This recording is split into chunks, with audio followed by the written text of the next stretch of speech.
Hello guys, good morning. कैसे हो आप सब? आपका एक बार फिर से स्वागत है आपके अपने चैनल आई विल पर, जिसमें कि हम कर रहे थे इकोनॉमी की मोस्ट एक्सपेक्टेड क्वेश्चंस। और आज हम आ जाते हैं अपने लेक्चर नंबर 3 पर। इससे पहले हम अपने लेक्चर 2 करवा चुके हैं। अगर आपने जाके नहीं देखे हैं तो आप देख सकते हो। और जैसा कि आप सबको पता है, हमारे हर एक लेक्चर में टोटल 50 क्वेश्चंस कराए जाते हैं। तो आप जितने भी सीरीज़ हैं उसमें अप्रोक्स आपको 50 क्वेश्चंस मिलेंगे, तो आपको उनसे मैक्सिमम बेनिफिट होने वाला है। और हमारी अलग अलग टेस्ट सीरीज चल रही हैं, जैसे कि इकोनॉमी, और इससे पहले इन्वायरमेंट की सीरीज़ हम कंप्लीट करवा चुके हैं, हिस्ट्री की सीरीज़ हम कंप्लीट करवा चुके हैं, और प्रीवियस ईयर्स जितने भी हैं वो सारे हम कंप्लीट करवा चुके हैं। अगर आपने जाके नहीं देखे हैं तो आप जाके देख सकते हो। और अगर आपने अभी तक हमारे चैनल को सब्सक्राइब नहीं किया है तो प्लीज़ चैनल को सब्सक्राइब कर लीजिए, ठीक है, ताकि आपको हमारे चैनल की जो नोटिफिकेशंस हैं, न्यू वीडियोस की नोटिफिकेशंस हैं, वो बार बार मिलती रहें, ठीक है। तो चलिए शुरू करते हैं आज के लेक्चर को। और इससे पहले मैं ये लेक्चर शुरू करूँ, ये बताना चाहती हूँ आपको कि आपको इस PDF का लिंक जो है आपको हमारे टेलीग्राम चैनल पर मिल जाएगा। और जो टेलीग्राम चैनल का लिंक है वो हमारे डिस्क्रिप्शन बॉक्स में मिल जाएगा, ठीक है। तो चलिए शुरू करते हैं आज के फर्स्ट क्वेश्चन को। और जैसा कि मैं क्वेश्चन करवाती हूँ तो आप क्या करो, सबसे पहले वीडियो को पॉज करना और उसके बाद अपना आंसर खुद लगाना, उसके बारे में सोचना और उसके बाद इस आंसर का एक्सप्लेनेशन देखना, तो आपको मैक्सिमम बेनिफिट होगा। अदरवाइज आप बार बार मतलब यही रिपीटिशन में देखते रहोगे। और समटाइम्स तो क्या होता है ना, बच्चे वीडियोज़ देखते रहते हैं और सो जाते हैं बीच में, ठीक है। तो आपको क्वेश्चंस देखते देखते सोना नहीं है, ठीक है। ये मेन चीज़ है कि मतलब समटाइम्स क्या होता है, आप कोई वीडियो देख रहे हो और बीच में सो जाते हैं और लास्ट का फिर देखते हैं। तो ऐसा नहीं करना है, आपको सारे क्वेश्चंस अच्छे से करने हैं और सोना नहीं है इसके बीच में। अब मैं क्वेश्चंस में कोई आपको क्या बोलते हैं, कोई फ़नी चीज़ तो बता नहीं सकती। क्वेश्चंस है, अब क्वेश्चंस के एक्सप्लेनेशन ही बता सकती हूँ, ठीक है। तो आप विदाउट बोर हुए आप इन लेक्चर्स को देख सकते हो जैसा भी आपका मन करे। आप मेरे को एक चीज़ और बता सकते हो कि क्या मैं इन 50 क्वेश्चंस की सीरीज़ को छोड़ के क्या केवल 25 क्वेश्चन की सीरीज़ के साथ शुरू करूँ, ताकि रिटेंशन रेट आपका ज़्यादा रहे। आपको मतलब कम से कम 25 क्वेश्चन ही देख लो। तो ये भी चीज़ मेरे को बताना प्लीज़ कि क्या मैं ये 50 क्वेश्चन की सीरीज़ से स्विच करके 25 क्वेश्चन की सीरीज़ पे आ जाऊँ, क्योंकि हमारी टीम डिसाइड कर रही है कि ma'am you should go for 25 question in spite of 50 questions. So please tell me in the comment box कि मेरे को क्या करना चाहिए। क्या मेरे को 50 क्वेश्चंस पे ही रहना चाहिए या फिर मेरे को 25 क्वेश्चंस की सीरीज़ पे स्विच कर जाना चाहिए। जो नेक्स्ट अभी तो जो इकोनॉमी की सीरीज़ होगी वो मैं 50 क्वेश्चंस पे ही कंप्लीट करूँगी। फिर जो नेक्स्ट सीरीज़ होंगी फिर वो 25 क्वेश्चंस पे स्टार्ट हो जाएंगी। तो प्लीज़ मेरे को कमेंट सेक्शन में कमेंट करके बताना कि आप 50 क्वेश्चंस की सीरीज़ चाहते हो या फिर 25 क्वेश्चन की सीरीज़ चाहते हो, ठीक है। तो चलिए मेरे को कमेंट बॉक्स में आप बता देना कि मेरे को कैसे करना चाहिए, ठीक है। आपके जो भी फीडबैक होगा उसी के हिसाब से मैं नेक्स्ट जो सीरीज़ है, इसके बाद जो ज्योग्राफी शुरू होगी वो सीरीज़ में शुरू करूँगी, ठीक है। और इसके बाद जो है हमारी एक करंट अफेयर्स की सीरीज़ भी शुरू होने वाली है, ठीक है। तो बने रहिए इसी सीरीज़ के साथ। तो आपको करंट अफेयर्स भी काफ़ी अच्छे सिरे से मिलेंगे, ठीक है। तो चलिए शुरू करते हैं। आपने लास्ट ईयर के करंट अफेयर्स हमारे देखे होंगे कि बिल्कुल वैसे ही आपको क्वालिटेटिव कंटेंट वहाँ पे भी प्रोवाइड किया जाएगा। और अभी भी आपने हमारे चैनल को सब्सक्राइब नहीं किया तो प्लीज़ चैनल को सब्सक्राइब कर लीजिए, ठीक है। तो चलिए शुरू करते हैं आज के फर्स्ट क्वेश्चन से। आज का फर्स्ट क्वेश्चन क्या बोलता है, which of the following statements are correct about regional rural bank. Regional rural bank के बारे में हमें स्टेटमेंट्स बतानी है। किसके बारे में बतानी है हमें स्टेटमेंट्स? रीजनल रूरल बैंक के बारे में स्टेटमेंट बतानी है। फर्स्ट है they are supervised and regulated by NABARD. देखो ये इन्होंने बोला है कि they are supervised and regulated by NABARD, ठीक है। तो आपको ये चीज़ पता होनी चाहिए कि जो RRBs हैं उनका क्या होता है, ड्यूअल रेगुलेशन होता है। ड्यूअल रेगुलेशन होता है, क्यों ड्यूअल रेगुलेशन होता है? एक तो उनको एक होता है उनका फाइनेंशियल रेगुलेटर और एक होता है उनका सुपरवाइजरी रेगुलेटर। फाइनेंशियल रेगुलेटर कौन होता है इनका? RBI होता है। और जो इनका सुपरवाइजरी रेगुलेटर होता है वो होता है नाबार्ड, ठीक है। वो कौन होता है? नाबार्ड। और इस क्वेश्चन में क्या बोल रखा है, they are supervised and regulated by NABARD. तो ये स्टेटमेंट क्या होगी हमारी? रॉन्ग होगी, क्योंकि they are supervised by NABARD and regulated by RBI, ठीक है। तो इनका क्या होता है? ड्यूअल रेगुलेशन होता है। तो ये चीज़ आपको ध्यान रखनी है। सेकेंड है second statement, share of central government is largest in regional rural banks, कि सेंट्रल गवर्नमेंट का जो शेयर है वो लार्जेस्ट होता है इनमें। तो देखो शेयर जो सेंट्रल गवर्नमेंट मतलब इसमें इक्विटी शेयर्स कितने कितने होते हैं वो अगर आपको पता होगा तो आपको पता चल जाएगा। तो देखो इसमें जो सेंट्रल गवर्नमेंट, स्टेट गवर्नमेंट और कोई भी जो स्पॉन्सर बैंक होता है वो ये है, ठीक है। तो सेंट्रल गवर्नमेंट का जो शेयर होता है वो होता है 50%, जो स्टेट गवर्नमेंट का शेयर होता है वो होता है 15% और स्पॉन्सर बैंक का शेयर होता है 35%। तो आपको पता चल गया आपकी स्टेट गवर्नमेंट का शेयर रीजनल रूरल बैंक में सबसे कम है, सेंटर का सबसे ज़्यादा और स्पॉन्सर बैंक का क्या है, मीडियम है 35%। तो ये चीज़ भी आप ध्यान रखना कि इसमें इक्विटी का शेयर कैसे होता है। थर्ड है कैपिटल एडिक्वेसी रेशियो, तो ये स्टेटमेंट क्या होगी हमारी, करेक्ट होगी। थर्ड स्टेटमेंट है capital adequacy ratio norms are not applicable to it, इसने बोला कि जो कैपिटल एडिक्वेसी नॉर्म्स रेशियो है वो एप्लीकेबल नहीं होते हैं इस पे। तो ये स्टेटमेंट भी बिल्कुल सही है कि रीजनल रूरल बैंक पे जो कैपिटल एडिक्वेसी रेशियो के जो नॉर्म्स हैं वो एप्लीकेबल नहीं होते हैं। कैपिटल एडिक्वेसी रेशियो इसको CAR भी बोलते हैं या फिर capital risk weighted asset ratio बोलते हैं, CRAR भी बोलते हैं इसको और कैपिटल एडिक्वेसी रेशियो भी बोलते हैं। कैपिटल एडिक्वेसी रेशियो क्या होती है, ये बैंक की कैपिटल जो आप रिस्क वेटेड एसेट्स जो होते हैं या फिर करंट लाइबिलिटीज जो होते हैं उनके रिलेशन में जो बैंक कैपिटल रखता है उसको बोलते हैं, ठीक है। Bank capital in relation to risk weighted assets, ठीक है, in relation to risk weighted assets और या फिर करंट जो लाइबिलिटीज होती हैं उनके रिलेशन में जो आप बैंक की कैपिटल को असाइड करते हैं उसको बोलते हैं कैपिटल एडिक्वेसी रेशियो, ठीक है। बेसल नॉर्म्स के अकॉर्डिंग कैपिटल एडिक्वेसी रेशियो कितनी है, मेनली ये बेसल नॉर्म्स के अकॉर्डिंग है, तो बेसल में ये मतलब स्टार्ट की थी, तो बेसल के अकॉर्डिंग जो ये कैपिटल एडिक्वेसी रेशियो होनी चाहिए ये होनी चाहिए 8%। लेकिन इंडिया में क्या है, RBI जो है अलग अलग स्लैब्स हैं उसकी, तो जो कमर्शियल बैंक्स हैं मेनली उनके लिए जो कैपिटल एडिक्वेसी रेशियो वो क्या है 9% है, ठीक है। ये चीज़ ध्यान रखना कि RBI ने शेड्यूल कमर्शियल बैंक या उनके लिए जो कैपिटल एडिक्वेसी रेशियो का जो प्रोविजन है वो 9% का कर रखा है, लेकिन बेसल में कितने की वो है कि आप 8% तक आपको वो मनी रखनी है। लेकिन रीजनल रूरल बैंक पे जो ये है कैपिटल एडिक्वेसी रेशियो ये एप्लीकेबल नहीं है, ठीक है। ये चीज़ आपको ध्यान रखनी है। वैसे रीजनल रूरल बैंक बने कब है, ये बने कब, 1975 के आसपास है, ठीक है। 1975 के आसपास बने हैं ये, मतलब मेनली 1976 में बने हैं, लेकिन 1975 में एक ग्रुप बैठा था नरसिम्हन वर्किंग ग्रुप। कौन था, नरसिम्हन वर्किंग ग्रुप, उनकी रिकमेंडेशन पे जो है ये रीजनल रूरल बैंक बने हैं। फर्स्ट रीजनल रूरल बैंक कौन सा था, फर्स्ट रीजनल रूरल बैंक था प्रथम ग्रामीण बैंक, ठीक है, ये याद रखना, प्रथम ग्रामीण बैंक पहला रीजनल रूरल बैंक था और 1976 में एस्टेब्लिश किए गए थे। किस कमेटी की रिकमेंडेशन पे या वर्किंग ग्रुप की रिकमेंडेशन पे, वो था नरसिम्हन वर्किंग ग्रुप, ठीक है। कौन सा था, नरसिम्हन वर्किंग ग्रुप। और याद रखना जो भी लोकल एरिया में कोऑपरेटिव बैंक्स होंगे उनमें जो लैंडिंग रेट का इंटरेस्ट चल रहा होगा उससे ज़्यादा लैंडिंग रेट पे ये लैंड नहीं कर सकते, ठीक है। इनका जो लैंडिंग रेट है वो किसके पार होना चाहिए, कोऑपरेटिव बैंक्स के इक्वल होना चाहिए, उनसे ज़्यादा नहीं होना चाहिए, ठीक है। इनका लैंडिंग रेट क्या होना चाहिए, उनसे कम ही होना चाहिए। कोऑपरेटिव जो बैंक्स हैं उस लोकल एरिया में जो प्रिवेल कर रहे हैं उससे ज़्यादा नहीं होना चाहिए, ठीक है। तो आपको पता चल गया कि इसको RBI भी रेगुलेट करता है, उसको नाबार्ड भी रेगुलेट करता है। और ये एक वो है ना जो RRB एक्ट 1976, RRB एक्ट 1976 के अकॉर्डिंग ये रेगुलेट होता है। और साथ में ये बैंकिंग रेगुलेशन एक्ट 19 जो है कौन सा, बैंकिंग रेगुलेशन एक्ट जो है उसके अकॉर्डिंग भी एप्लीकेबल होता है, वो भी इस पे एप्लीकेबल होता है। तो रीजनल रूरल बैंक जो है वो इस एक्ट के अकॉर्डिंग भी गवर्न होता है और बैंकिंग रेगुलेशन एक्ट के थ्रू भी गवर्न होता है। और जो CRR, SLR, जो MSF जो है ये सारी चीज़ें भी इस पे एप्लीकेबल होती हैं। तो देखो हमने कितनी सारी चीज़ें की हैं इसमें। सबसे पहले तो जो पहला रीजनल रूरल बैंक था वो 1976 में एस्टेब्लिश किया गया था। 1975 में जो था वो नरसिम्हन वर्किंग ग्रुप ने इसकी रिकमेंडेशन दी थी। फर्स्ट जो ग्रामीण बैंक था वो था प्रथम ग्रामीण बैंक।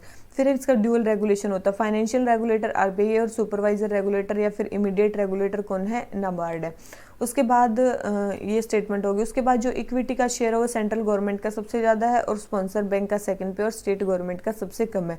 कैपिटल एडिक्वेसी रेशियो इस पे एप्लीकेबल नहीं है। कैपिटल एडिक्वेसी रेशियो क्या होती है, बैंक की कितनी कैपिटल आपको साइड में रखनी है in relation to its risk weighted assets और जो करंट लाइबिलिटीज़ हैं उनके अकॉर्डिंग। बेसल में ये 8% का वो प्रोविज़न है, लेकिन आरबीआई ने शेड्यूल कमर्शियल बैंक्स के लिए कितना किया, 9% ये कर रखा है, लेकिन ये इसके लिए एप्लीकेबल नहीं है। तो ये स्टेटमेंट भी करेक्ट है। इसमें तो क्या हो गया, हमारी फर्स्ट स्टेटमेंट तो इनकरेक्ट हो गई है, ठीक है, और second and third statement correct है। तो हमारा आंसर क्या आ गया इसमें, सी। तो ये और हाँ, लैंडिंग रेट इनका किसके अकॉर्डिंग होना चाहिए, कोऑपरेटिव्स के अकॉर्डिंग होना चाहिए। और ये दो एक्ट्स के अकॉर्डिंग रेगुलेट होते हैं, एक तो बैंकिंग रेगुलेशन एक्ट और एक है हमारा रीजनल रूरल बैंक एक्ट, ठीक है।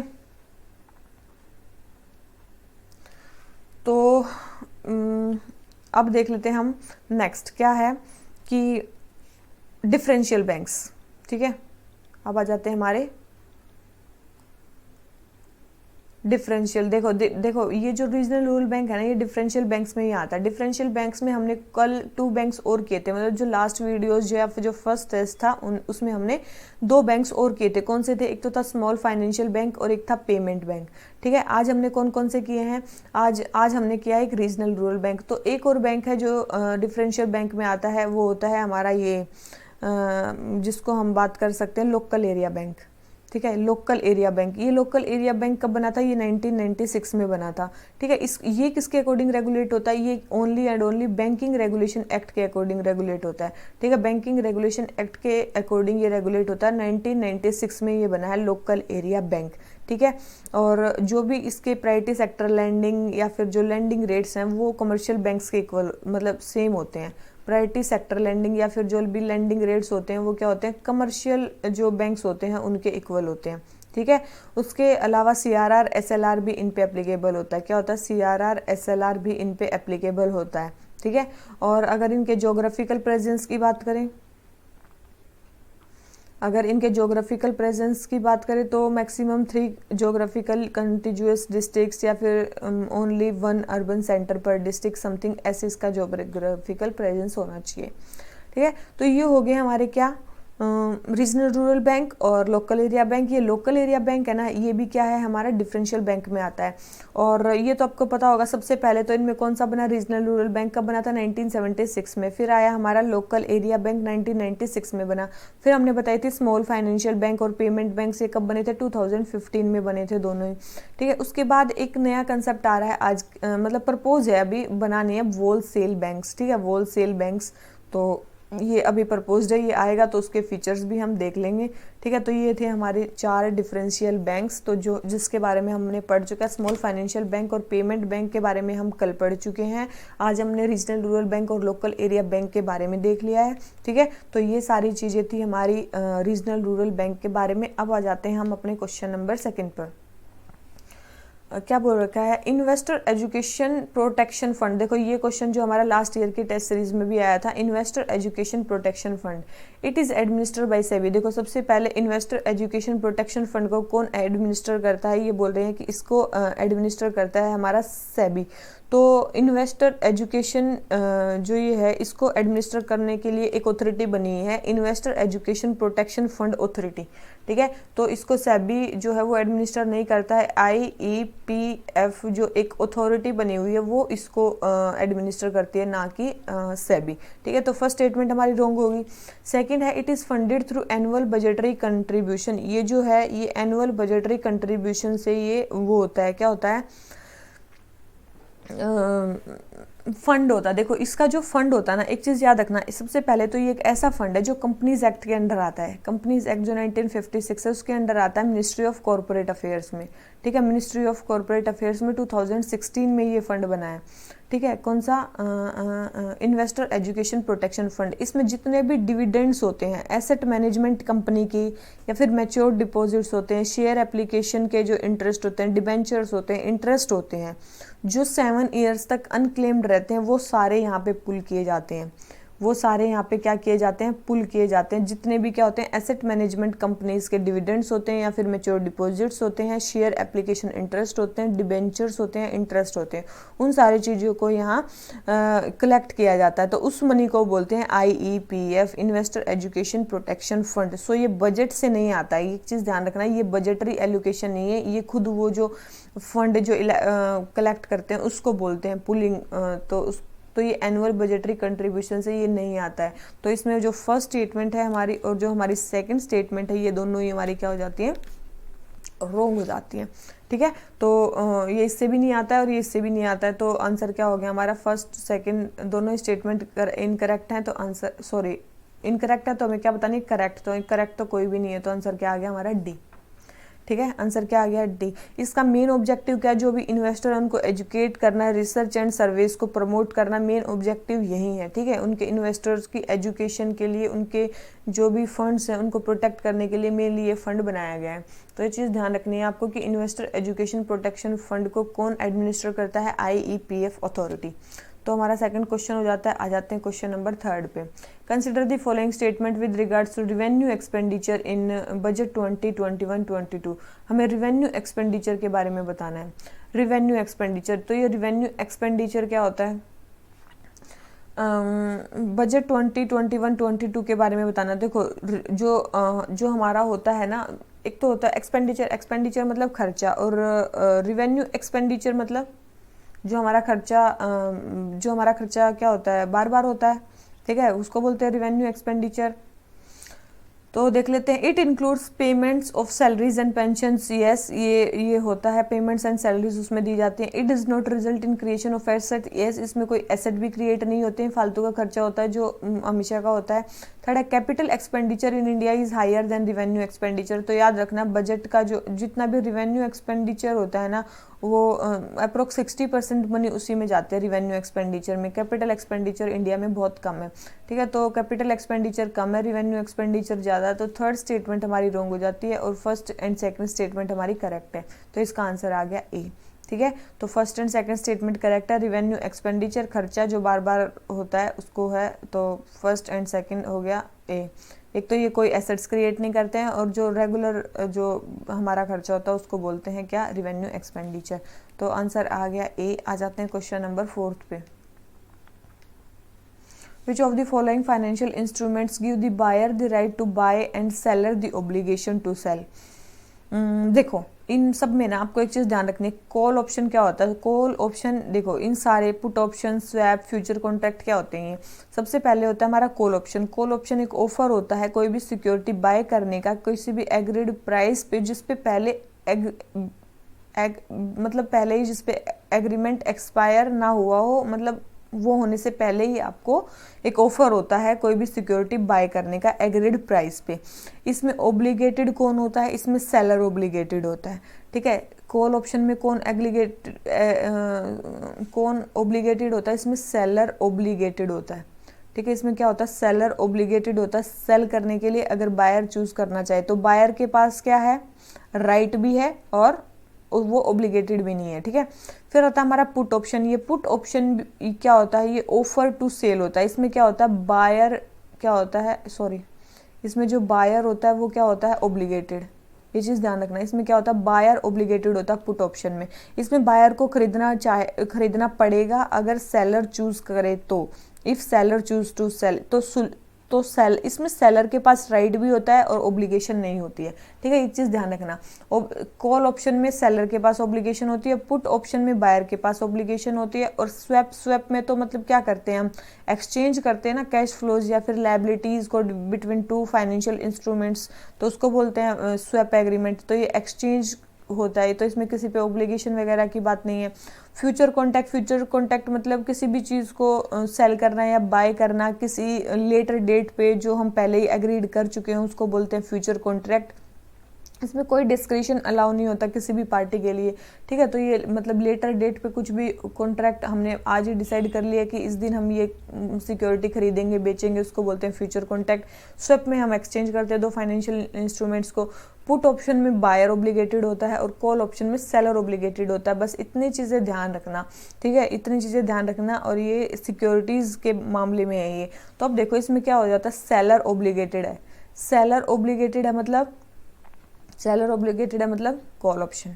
ठीक है, सेलर ओब्लिगेटेड है मतलब कॉल ऑप्शन, और बायर ओब्लिगेटेड है मतलब पुट ऑप्शन, और स्वैप में एक्सचेंज होता है। और फ्यूचर कॉन्ट्रैक्ट किसी लेटर डेट पे कोई भी एक्सचेंज करने के लिए, मतलब कोई भी कॉन्ट्रैक्ट करने के लिए, सेल या बाय करने के लिए लेटर डेट पे ओब्लिगेशन होती है कि ये फ्यूचर कॉन्ट्रैक्ट आपको करना ही होगा। ठीक है। तो हमारा क्वेश्चन नंबर 4 जाता है कंप्लीट। आ जाते हैं क्वेश्चन नंबर 5 पे।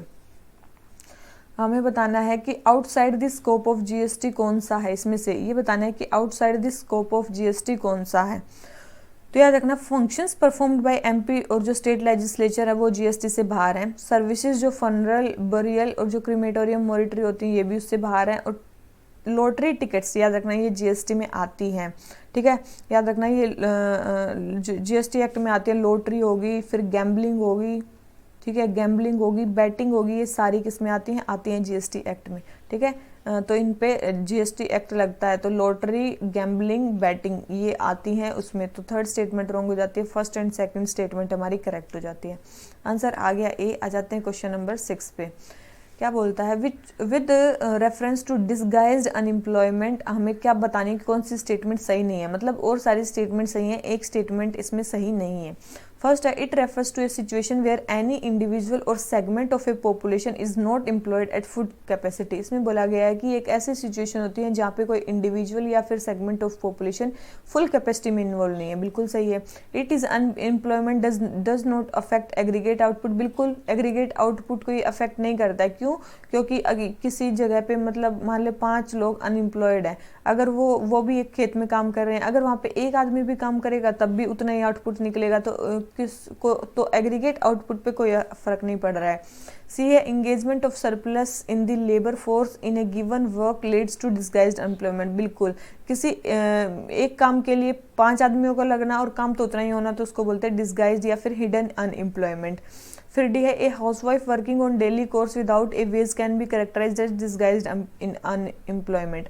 देखो हाउस मतलब डेली कोर्स के काम को तो हम वर्क में कंसिडर ही नहीं करते, ठीक है, उसको तो एम्प्लॉयमेंट माना ही नहीं जाता। जैसे एग्रीकल्चर सेक्टर में काम करने को क्या माना जाता है, एम्प्लॉयमेंट माना जाता है। तो इसीलिए वहाँ पे जो लोग लगे हुए हैं वो डिसगाइज्ड या फिर हिडन अनएम्प्लॉयमेंट में। लेकिन हाउस होल्ड चोर कोर को तो कोई एम्प्लॉयमेंट माना ही नहीं जाता। तो अगर उसको एम्प्लॉयमेंट ही नहीं माना जाता तो हाउसवाइफ जो है वो डिसगाइज्ड अनएम्प्लॉयमेंट में नहीं है, ठीक है। तो उसको नहीं कैरेक्टराइज किया जा सकता है, ठीक है। तो उसको नहीं कैरेक्टराइज किया जाता है डिसगाइज्ड अनएम्प्लॉयमेंट जो हाउसवाइफ काम करती है, ठीक है। तो ये आ गया आंसर डी कि हाउसवाइफ को डिसगाइज्ड अनएम्प्लॉयमेंट में कंसिडर नहीं किया जा सकता है, नहीं किया जाता है, ठीक है। सकना इज डिफरेंट थिंग। तो हमारा क्वेश्चन नंबर 6 उसका आंसर हो जाता है डी। अब आ जाते हैं क्वेश्चन नंबर 7 पे। इन्फिनिटी फॉर्म किसके लिए है? इन्फिनिटी फॉर्म क्या है? देखो इन्फिनिटी फॉर्म जो है ना, इन्फिनिटी फॉर्म जो है ये IFSCA ने क्या किया, होस्ट की है, ठीक है। किसके अंडर होस्ट किया? Government of India gift city के साथ मिलकर in collaboration with gift city and Bloomberg, ठीक है, एंड ब्लूमबर्ग। तो इन तीनों के साथ मिलकर उन्होंने क्या किया है, इन्फिनिटी फोरम को होस्ट किया है। पार्टनर कंट्रीज कौन कौन सी थी इसमें? पार्टनर कंट्रीज थी इंडोनेशिया, साउथ अफ्रीका और यूके। फर्स्ट एडिशन में जो था वो नीति आयोग जो था, नीति आयोग, फिक्की, नेस्कोम, इन सारों ने भी क्या किया, पार्टिसिपेट किया है। नीति आयोग, फिक्की, नेस्कोम और इंडोनेशिया, साउथ अफ्रीका, यूके और IFSCA ने इसको क्या किया था, होस्ट किया था। मेनली इसका थीम था बियॉन्ड, और मेनली ये इन्फिनिटी फोरम थी क्या, लीडरशिप फोरम थी to promote fintech's role in inclusive growth में फिनटेक के रोल को प्रमोट करने के लिए थी ये लीडरशिप फोरम। और इसका जो थीम था वो क्या था, बियॉन्ड। जैसे कि फिनटेक बियॉन्ड बाउंड्रीज, मतलब समझिए कि फिनटेक बियॉन्ड बाउंड्रीज। फिर था फिनटेक बियॉन्ड फाइनेंस, ठीक है। उसके बाद था फिनटेक बियॉन्ड नेक्स्ट। तो इनका जो बियॉन्ड था ये मेन थीम था फिनटेक का, और ये लीडरशिप फॉर्म थी to promote fintech's role in inclusive growth, ठीक है। ये थी हमारी क्या, इन्फिनिटी फॉर्म। तो ये हो जाता है हमारा क्वेश्चन नंबर 7 का आंसर सी। आ जाते हैं क्वेश्चन नंबर 8 पे। एप्रीट्यूड क्या है? देखो एप्रीट्यूड ये जो क्वेश्चन है ना, ये द हिंदू में जो आता है ना, संडे कोई भी जो न्यूज़पेपर आता है उसमें साइंस का जो पोर्शन आता है उसमें जो आता है उसमें ये चीज़ें आती हैं, ठीक है। तो ये फर्स्ट इंजेक्टेबल ड्रग है for reducing risk to acquiring HIV इससे नहीं होगा। और फूड एंड ड्रग एडमिनिस्ट्रेशन ने इसको अप्रूव किया है HIV के रिस्क को कम करने के लिए। फूड एंड ड्रग एडमिनिस्ट्रेशन ने इसको कम किया है। HIV का जो फर्स्ट ताकि लोगों को HIV ना हो उसके रिस्क को कम करने के लिए फर्स्ट इंजेक्टेबल ड्रग है। इसके अलावा और भी दवाइयाँ ली जाती हैं जैसे कि ट्रूवादा, डिस्कोवी, ये डेली पिल्स हैं HIV प्रोटेक्शन के लिए, लेकिन उनको ये रिप्लेस कर देगी। ये क्या है? इंजेक्टेबल ड्रग है। तो याद रखना। तो आंसर हो गया ए। आ जाते हैं क्वेश्चन नंबर 9 पे। For income accounting the domestic territory of a country includes the following. देखो इनकम अकाउंटिंग के लिए क्या क्या इंक्लूड होता है। देखो इनकम हमें किसकी अकाउंट करनी है? अपनी अकाउंट करनी है, अपने देश की। तो डोमेस्टिक टेरिटरी कहाँ तक है? इंडिया की डोमेस्टिक टेरिटरी में क्या क्या इंक्लूड होगा किसी भी कंट्री की में, ठीक है। फर्स्ट है territory with in political frontier. बिल्कुल पोलिटिकल फ्रंटियर्स के अंदर जितनी भी हमारी बाउंड्री है उसको तो बोला ही जाएगा क्या? हमारी boundary. Oil and natural gas rigs operated by country in international water, क्योंकि वो हमारे ही कंट्री के हैं, इंटरनेशनल वाटर्स में हम उनको ऑपरेट कर रहे हैं, तो वो भी तो क्या हो गया? इंडिया के ही हो गए। थर्ड है embassies of other countries located on its own territory. मतलब मान लो इंडिया में किसी और देश की एम्बेसी है, तो वहाँ पे जो भी इनकम प्रोड्यूस होगी क्या वो इंडिया की GDP में कैलकुलेट की जाएगी? नहीं, क्योंकि वो एम्बेसी हैं, ठीक है, वो अदर कंट्रीज की मानी जाती हैं, तो ये नहीं है। Embassies of other countries located on own territory, ये इनकम अकाउंटिंग में उनकी टेरिटरी वो नहीं होती है, अकाउंट नहीं होती है। तो इस चीज़ को ध्यान रखना। थर्ड स्टेटमेंट रॉन्ग हो जाती है, first and second statement correct है, तो आंसर हमारा क्या आ जाता है? बी। ठीक है। अब आ जाते हैं क्वेश्चन नंबर 10 पे। ट्रांजैक्शन डिमांड ऑफ मनी के बारे में बताना है। किसके बारे में बताना है? Transaction demand of money. देखो टोटल जितनी भी मनी होती है ना इकोनॉमी में जितनी भी मनी की डिमांड होती है वो दो चीज़ों के लिए होती है। या तो आप सामान खरीदने के लिए किसी चीज़ की डिमांड करोगे, या एक और डिमांड होती है जिसको बोलते हैं स्पेक्यूलेटिव डिमांड। जिसको क्या बोलते हैं? Speculative demand. स्पेक्यूलेटिव डिमांड, ठीक है। ट्रांजैक्शन डिमांड होती है कि आपको मनी जो है वो खर्चा करने के लिए चाहिए, मतलब मनी रिक्वायर्ड फॉर मतलब जो करंट ट्रांजैक्शंस है कंपनीज के या फिर इंडिविजुअल्स के, कोई भी अगर ट्रांजैक्शन करना चाहता है, कुछ खरीदना बेचना चाहता है, तो उसके लिए जो मनी रिक्वायर होती है उसको बोलते हैं ट्रांजैक्शन डिमांड फॉर मनी, ठीक है, क्योंकि उनको क्या करने हैं? ट्रांजैक्शंस करने हैं। एक होती है हमारी speculative demand of money. Speculative demand होती है, मान लो स्पेक्यूलेटिव डिमांड होती है कि मान लो अभी जो इकोनॉमी है उसमें इंटरेस्ट रेट जो है ना हमारे कम हो रखे हैं। अगर हमारे अभी इंटरेस्ट रेट कम होते हैं, लोग क्या सोचेंगे कि हम अभी पैसे रख लेते हैं, फ्यूचर में जब इंटरेस्ट रेट ज़्यादा होंगे तब हम बॉन्ड्स वगैरह जो है वो खरीदेंगे, ठीक है, तब हम बॉन्ड्स जो है वो खरीदेंगे बाद में। अभी हम क्या कर सकते हैं? मनी को अपने पास रख लेते हैं, मनी को अपने पास रख लेते हैं, उसको खर्च नहीं करते हैं। जब बाद में इंटरेस्ट रेट इंक्रीज होंगे तब हम बॉन्ड्स वगैरह खरीदेंगे। इस मनी को जो है माना जाता है कि वेल्थ स्टोरिंग मनी है, वेल्थ स्टोर जिसको बोलते हैं। या फिर जो लिक्विडिटी ट्रैप की सिचुएशन आती है वो इसी में आती है, ठीक है। लिक्विडिटी ट्रैप जो होता है वो इसी सिचुएशन में होता है, जब इंटरेस्ट रेट इकोनॉमी में मान लो कम है और लोग क्या सोचते हैं जब इंटरेस्ट रेट बढ़ेंगे तब हम बॉन्ड्स को खरीदेंगे, तब तक हम मनी को स्पेंड नहीं करते हैं, उसको स्टोर कर लेते हैं, तो उसको क्या बोला जाता है? स्पेक्यूलेटिव डिमांड ऑफ मनी, ठीक है। इसी को एसेट डिमांड फॉर मनी भी बोलते हैं। स्पेक्यूलेटिव डिमांड ऑफ मनी को क्या बोलते हैं? एसेट डिमांड फॉर मनी भी बोलते हैं, ठीक है। और ये इंटरेस्ट रेट के क्या होती है? इनवर्सली प्रोपोर्शनल होती है। एसेट डिमांड फॉर मनी या speculative demand for money interest rate के इनवर्सली प्रोपोर्शनल होती है। जितना इंटरेस्ट रेट कम होगा उतनी ही स्पेक्यूलेटिव डिमांड या फिर एसेट डिमांड फॉर मनी क्या होगी? इंक्रीज होगी, ठीक है। इंटरेस्ट रेट लो होता है, पीपल एक्सपेक्ट करते हैं कि वो कभी राइज करेगा, तब हम क्या करेंगे? बॉन्ड्स खरीदेंगे। तब तक वो क्या करते हैं? अपनी मनी को होल्ड करते हैं इंस्टेड ऑफ बॉन्ड्स। तो जो स्पेक्यूलेटिव बैलेंस होगा वो लोअर इंटरेस्ट रेट पे क्या होगा? ज़्यादा होगा। तो ये इनवर्सली प्रोपोर्शनल होते हैं। तो आपको समझ में आ गया स्पेक्यूलेटिव डिमांड क्या होती है और ट्रांजैक्शन डिमांड क्या होती है। अब जो ट्रांजैक्शन डिमांड होती है उसके बारे में कुछ स्टेटमेंट्स हमें दे रखे हैं, देख लेते हैं।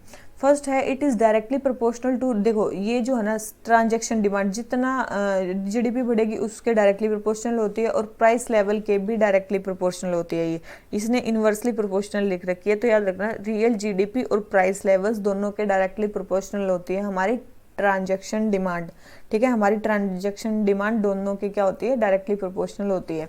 तो सेकंड स्टेटमेंट रॉन्ग है, फर्स्ट स्टेटमेंट करेक्ट है, तो आंसर आ गया ए। ये होती है दो हमने पढ़ लिए, ट्रांजैक्शन डिमांड फॉर मनी जो हमें ट्रांजैक्शंस के लिए चाहिए इंडिविजुअल्स को या फिर कंपनीज को, और स्पेक्यूलेटिव डिमांड फॉर मनी या एसेट डिमांड फॉर मनी मतलब जो मनी होल्ड कर लेती है पब्लिक उसको बोलते हैं, या फिर जो लोग होल्ड कर लेते हैं, कंपनीज होल्ड कर लेती हैं। तो 10th का आंसर हो गया ए। आ जाते हैं क्वेश्चन नंबर 11 पे। Which of the following could lead to inflation in Indian economy. Inflation किससे कोज होगा? इन्फ्लेशन मतलब महंगाई, ठीक है, महंगाई किससे कोज होगी? तो देखो फर्स्ट है राइजिंग ग्लोबल इन्फ्लेशन। जब ग्लोबल इन्फ्लेशन बढ़ेगा तो यस उसका इफेक्ट हो सकता है कि हमारे जो इंपोर्ट आइटम्स है वो भी क्या हो जाए, महंगे हो जाए, हो सकता है। सेकेंड है hike in interest rate in economy. देखो अगर इकोनॉमी में इंटरेस्ट रेट हमने बढ़ा दिया तो क्या होंगे, जो लोन्स हो जाएंगे वो क्या हो जाएंगे, कॉस्टली हो जाएंगे, ठीक है। तो क्या हो जाएंगे, लोन्स क्या हो जाएंगे, कॉस्टली हो जाएंगे। तो लोग लोन्स नहीं लेंगे, लोग अगर लोन्स नहीं लेंगे तो मनी उनके पास नहीं जाएगी। अगर मनी उनके पास कम हो जाएगी तो फिर वो डिमांड नहीं करेंगे, किसी मतलब कम सामान की डिमांड करेंगे। अगर वो डिमांड नहीं करेंगे तो क्या हो जाएगा, इन्फ्लेशन नहीं होगा, ठीक है। तो इन्फ्लेशन को रोकने का तरीका हो गया ना, तो ये इन्फ्लेशन यहाँ पे तो नहीं होगा। और हमें क्या बताना है, इन्फ्लेशन बढ़ाना है, तो नहीं, सेकंड स्टेटमेंट तो नहीं होगी, ठीक है। तो ऐसे आप सोच सकते हो। तो सेकंड स्टेटमेंट तो इसमें नहीं है। अब देख लेते हैं थर्ड, क्योंकि फर्स्ट तो हमने देख ली। थर्ड है devaluation of Indian rupee. Devaluation of Indian rupee, devalue होना मतलब देखो वैल्यू का कम होना, इंडियन रूपी की वैल्यू का कम होना। इंडियन रूपी की वैल्यू का कम होना मतलब उसकी जो परचेजिंग पावर कैपेसिटी है उसका कम होना। परचेजिंग पावर कैपेसिटी किसी चीज की कम होती है तब क्या होता है, जर्नल लेवल ऑफ प्राइसेस क्या हो जाते हैं, इंक्रीज हो जाते हैं। जर्नल लेवल ऑफ सामान के प्राइसेस इंक्रीज हो जाते हैं, हमारी परचेजिंग पावर कैपेसिटी कम हो जाती है, तो उसी को क्या बोलते हैं, उसी को इन्फ्लेशन भी तो बोलते हैं, ठीक है। तो इस टाइम पे भी इन्फ्लेशन होता है, ठीक है। तो डिवैल्यूएशन ऑफ इंडियन रूपी जब होती है तब भी वो होता है इन्फ्लेशन। तो आंसर क्या आ गया हमारा, सी। अब हमारी जो करेंसी है वो खरीद ही नहीं पा रही है वो सामान, ठीक है। तो आंसर आ गया सी, ठीक है। तो ये होगी हमारी कौन सी जो चीज़ है वो इन्फ्लेशन ला सकती है। आ जाते हैं क्वेश्चन नंबर 12 पे। क्वेश्चन नंबर 12 हमें क्या बोलता है, 1 सेकेंड।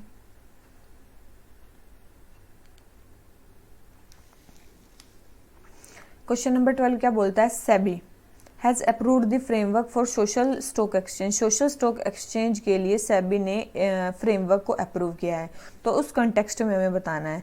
देखो चलो ठीक है, उसके अप्रोक्सीमेट देखो ये जो प्रपोजल आया ना सोशल स्टॉक एक्सचेंज का, ये आया 2019 के बजट में, ठीक है। 2019 के बजट में आया है। और ये सोशल स्टॉक एक्सचेंज एक ऐसा प्लेटफॉर्म है जहाँ पे लिस्ट किया जाएगा सोशल इंटरप्राइजेस को, वॉलेंट्री और वेलफेयर ऑर्गेनाइजेशन को, ताकि वो अपनी कैपिटल रेज कर सकें, ठीक है।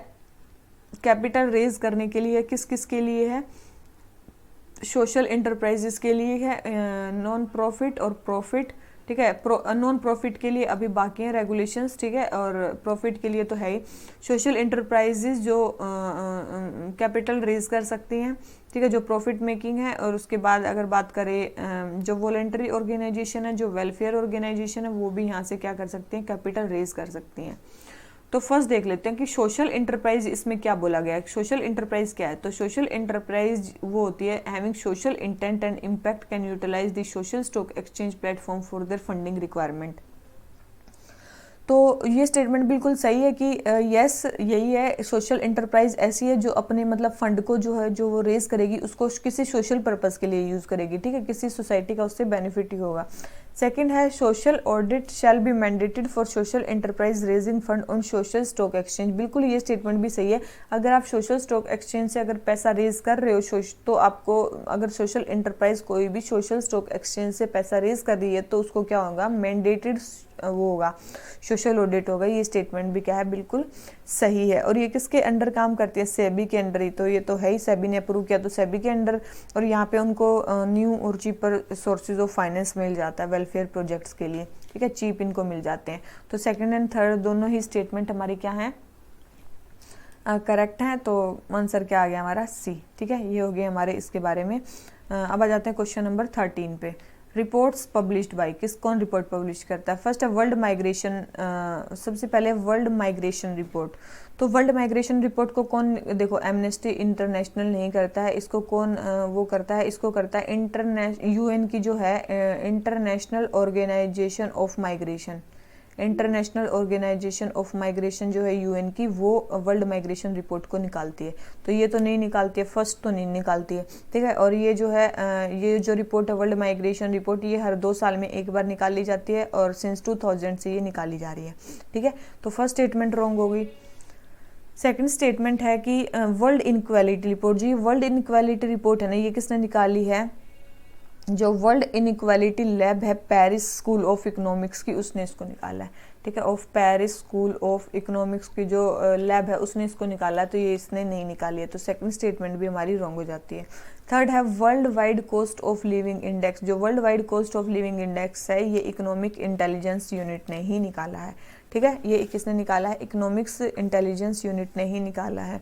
इसमें सबसे ज़्यादा जो है ऑक्सफैम जो है ये इंडिपेंडेंट एनजीओज का एक ग्रुप है, ठीक है, याद रखना। और ये कब बना था? ये 1995 में बना था ये ऑक्सफैम का ग्रुप। ये एफिशिएंसी और ग्रेटर इम्पैक्ट जो है ग्लोबल पॉवर्टी को कम करने के लिए, इनजस्टिस को कम करने के लिए और एफिशिएंसी को मैक्सिमाइज करने के लिए ये बना था। इसके सेक्रेटरीट कहाँ पे है? इसके सेक्रेटरीट है नैरोबी केन्या में। कहाँ पे इसके सेक्रेटरीट? नैरोबी केन्या में। काफ़ी इंपॉर्टेंट है, इसलिए थोड़ा इसके बारे में बता दिया। ये भी काफ़ी सारी रिपोर्ट निकालती है, वो आप मेरे को कमेंट सेक्शन में बताओगे कि ये कौन कौन सी रिपोर्ट निकालती है। तो इसका जो आंसर हो जाता है वो हो जाता है हमारा क्या? डी। आ जाते हैं क्वेश्चन नंबर 14 पे। Which of the following entrusted with responsibility of preparation of outcome budget for all central ministries department in India? तो outcome budget जितना भी central ministries का या फिर departments का होता है उसको कौन सा department या कौन सा निकालता है? तो उसको कौन सा निकालता है? उसको निकालता है Public Finance Division under Department of Expenditure। Public Finance Division under Department of Expenditure उसको निकालता है, ठीक है। डिपार्टमेंट ऑफ एक्सपेंडिचर और क्या निकालता है?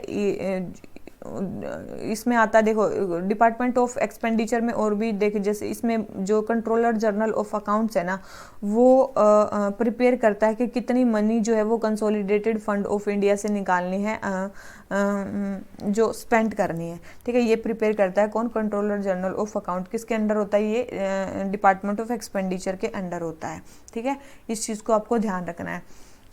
अब जो डिपार्टमेंट, देखो इसमें थर्ड दे रखा है, फोर्थ दे रखा है डिपार्टमेंट ऑफ रिवेन्यू। जो डिपार्टमेंट ऑफ रिवेन्यू होता है ये, इसमें क्या क्या होते हैं? इसमें होते हैं central board of direct taxes, central board of indirect taxes and customs, central board of excise duty and customs. तो ये सारे किस में आते हैं? ये आते हैं डिपार्टमेंट ऑफ रिवेन्यू में। इस चीज़ को ध्यान रखना, सेंट्रल बोर्ड जो ये आते हैं ये डिपार्टमेंट ऑफ रिवेन्यू में आते हैं। इसके अलावा जो हमारा डिपार्टमेंट ऑफ जो फाइनेंशियल सर्विसेज है, एक है हमारा कौन सा? Department of financial services. Department of financial services में क्या क्या आता है? डिपार्टमेंट ऑफ फाइनेंशियल सर्विस में आता है बैंक बोर्ड ब्यूरो, ठीक है। पब्लिक सेक्टर बैंक रिकैपिटलाइजेशन का जो चीज़ होती है वो इसमें आती हैं डिपार्टमेंट ऑफ फाइनेंशियल सर्विसेज में। और फाइनेंशियल जो इंक्लूजन स्कीम्स होती हैं वो भी इसमें आती हैं। फाइनेंशियल इंक्लूजन स्कीम्स भी इसी में आते हैं डिपार्टमेंट ऑफ फाइनेंशियल सर्विसेज में। डिपार्टमेंट ऑफ फाइनेंशियल सर्विसेज देख लिया, डिपार्टमेंट ऑफ रिवेन्यू देख लिया, डिपार्टमेंट ऑफ एक्सपेंडिचर देख लिया। डीपम जो होता है वो डिसइन्वेस्टमेंट्स को दिखता है। एक डिपार्टमेंट क्या होता है? डीपम, ठीक है। DIPAM department of investments and public asset management, तो ये मल्ली डिसइन्वेस्टमेंट्स को दिखता है, ठीक है। तो ये चीज़ है, ये आपको पता होनी चाहिए। और हाँ, ये जो बजट, अगर हमारे बजट की बात करें, ये हमारे कॉन्स्टिट्यूशन के कौन से आर्टिकल में आता है? ये मतलब बजट तो कहीं पे मेंशन है नहीं, लेकिन आर्टिकल 112 में एनुअल फाइनेंशियल स्टेटमेंट है जो इसके लिए यूज़ की जाती है। और बजट को कौन प्रिपेयर करता है? इसको प्रिपेयर करता है जो बजट डिवीज़न होता है। बजट को कौन प्रिपेयर करता है? बजट डिवीज़न जो होता है, जो डिपार्टमेंट ऑफ इकोनॉमिक अफेयर्स में आता है। और डिपार्टमेंट ऑफ इकोनॉमिक अफेयर किस में आती है? फाइनेंस मिनिस्ट्री में आती है, ठीक है। याद रखना, बजट डिवीजन बजट को प्रिपेयर करता है, डिपार्टमेंट ऑफ इकोनॉमिक अफेयर्स में होता है। और इसके अंडर एक और पोस्ट आती है, वो होती है चीफ इकोनॉमिक एडवाइजर की। इसी के अंडर एक और पोस्ट आती है बजट डिवीजन या फिर डिपार्टमेंट ऑफ इकोनॉमिक्स अफेयर के अंदर, वो किसकी आती है? चीफ इकोनॉमिक एडवाइजर की पोस्ट भी इसी के अंडर आती है। तो ये काफ़ी ज़्यादा इंपॉर्टेंट है कि जो डिपार्टमेंट ऑफ इकोनॉमिक अफेयर्स है, ये chief economic adviser economic affairs में आते हैं, ठीक है। बजट यही प्रिपेयर करते हैं। पब्लिक फाइनेंस डिवीजन ये कंसोलिडेटेड फंड से chief general controller general of account जो होते हैं वो कितना मनी निकालनी है कंसोलिडेटेड फंड से, वो करते हैं। दीपम में डिसइन्वेस्टमेंट वाले होते हैं। फाइनेंशियल सर्विसेज में bank board bureau, public sector bank recapitalisation, financial inclusion जैसी स्कीम जो है वो इसी में आती हैं। और डिपार्टमेंट ऑफ रिवेन्यू में क्या होते हैं? Central board of direct taxes, indirect taxes and customs और एक्साइज एंड कस्टम्स। तो ये सारी चीज़ें किस में आते हैं? डिपार्टमेंट ऑफ रिवेन्यू में आते हैं। तो ये सारी चीज़ें काफ़ी ज़्यादा ज़रूरी हैं आपके लिए, ठीक है।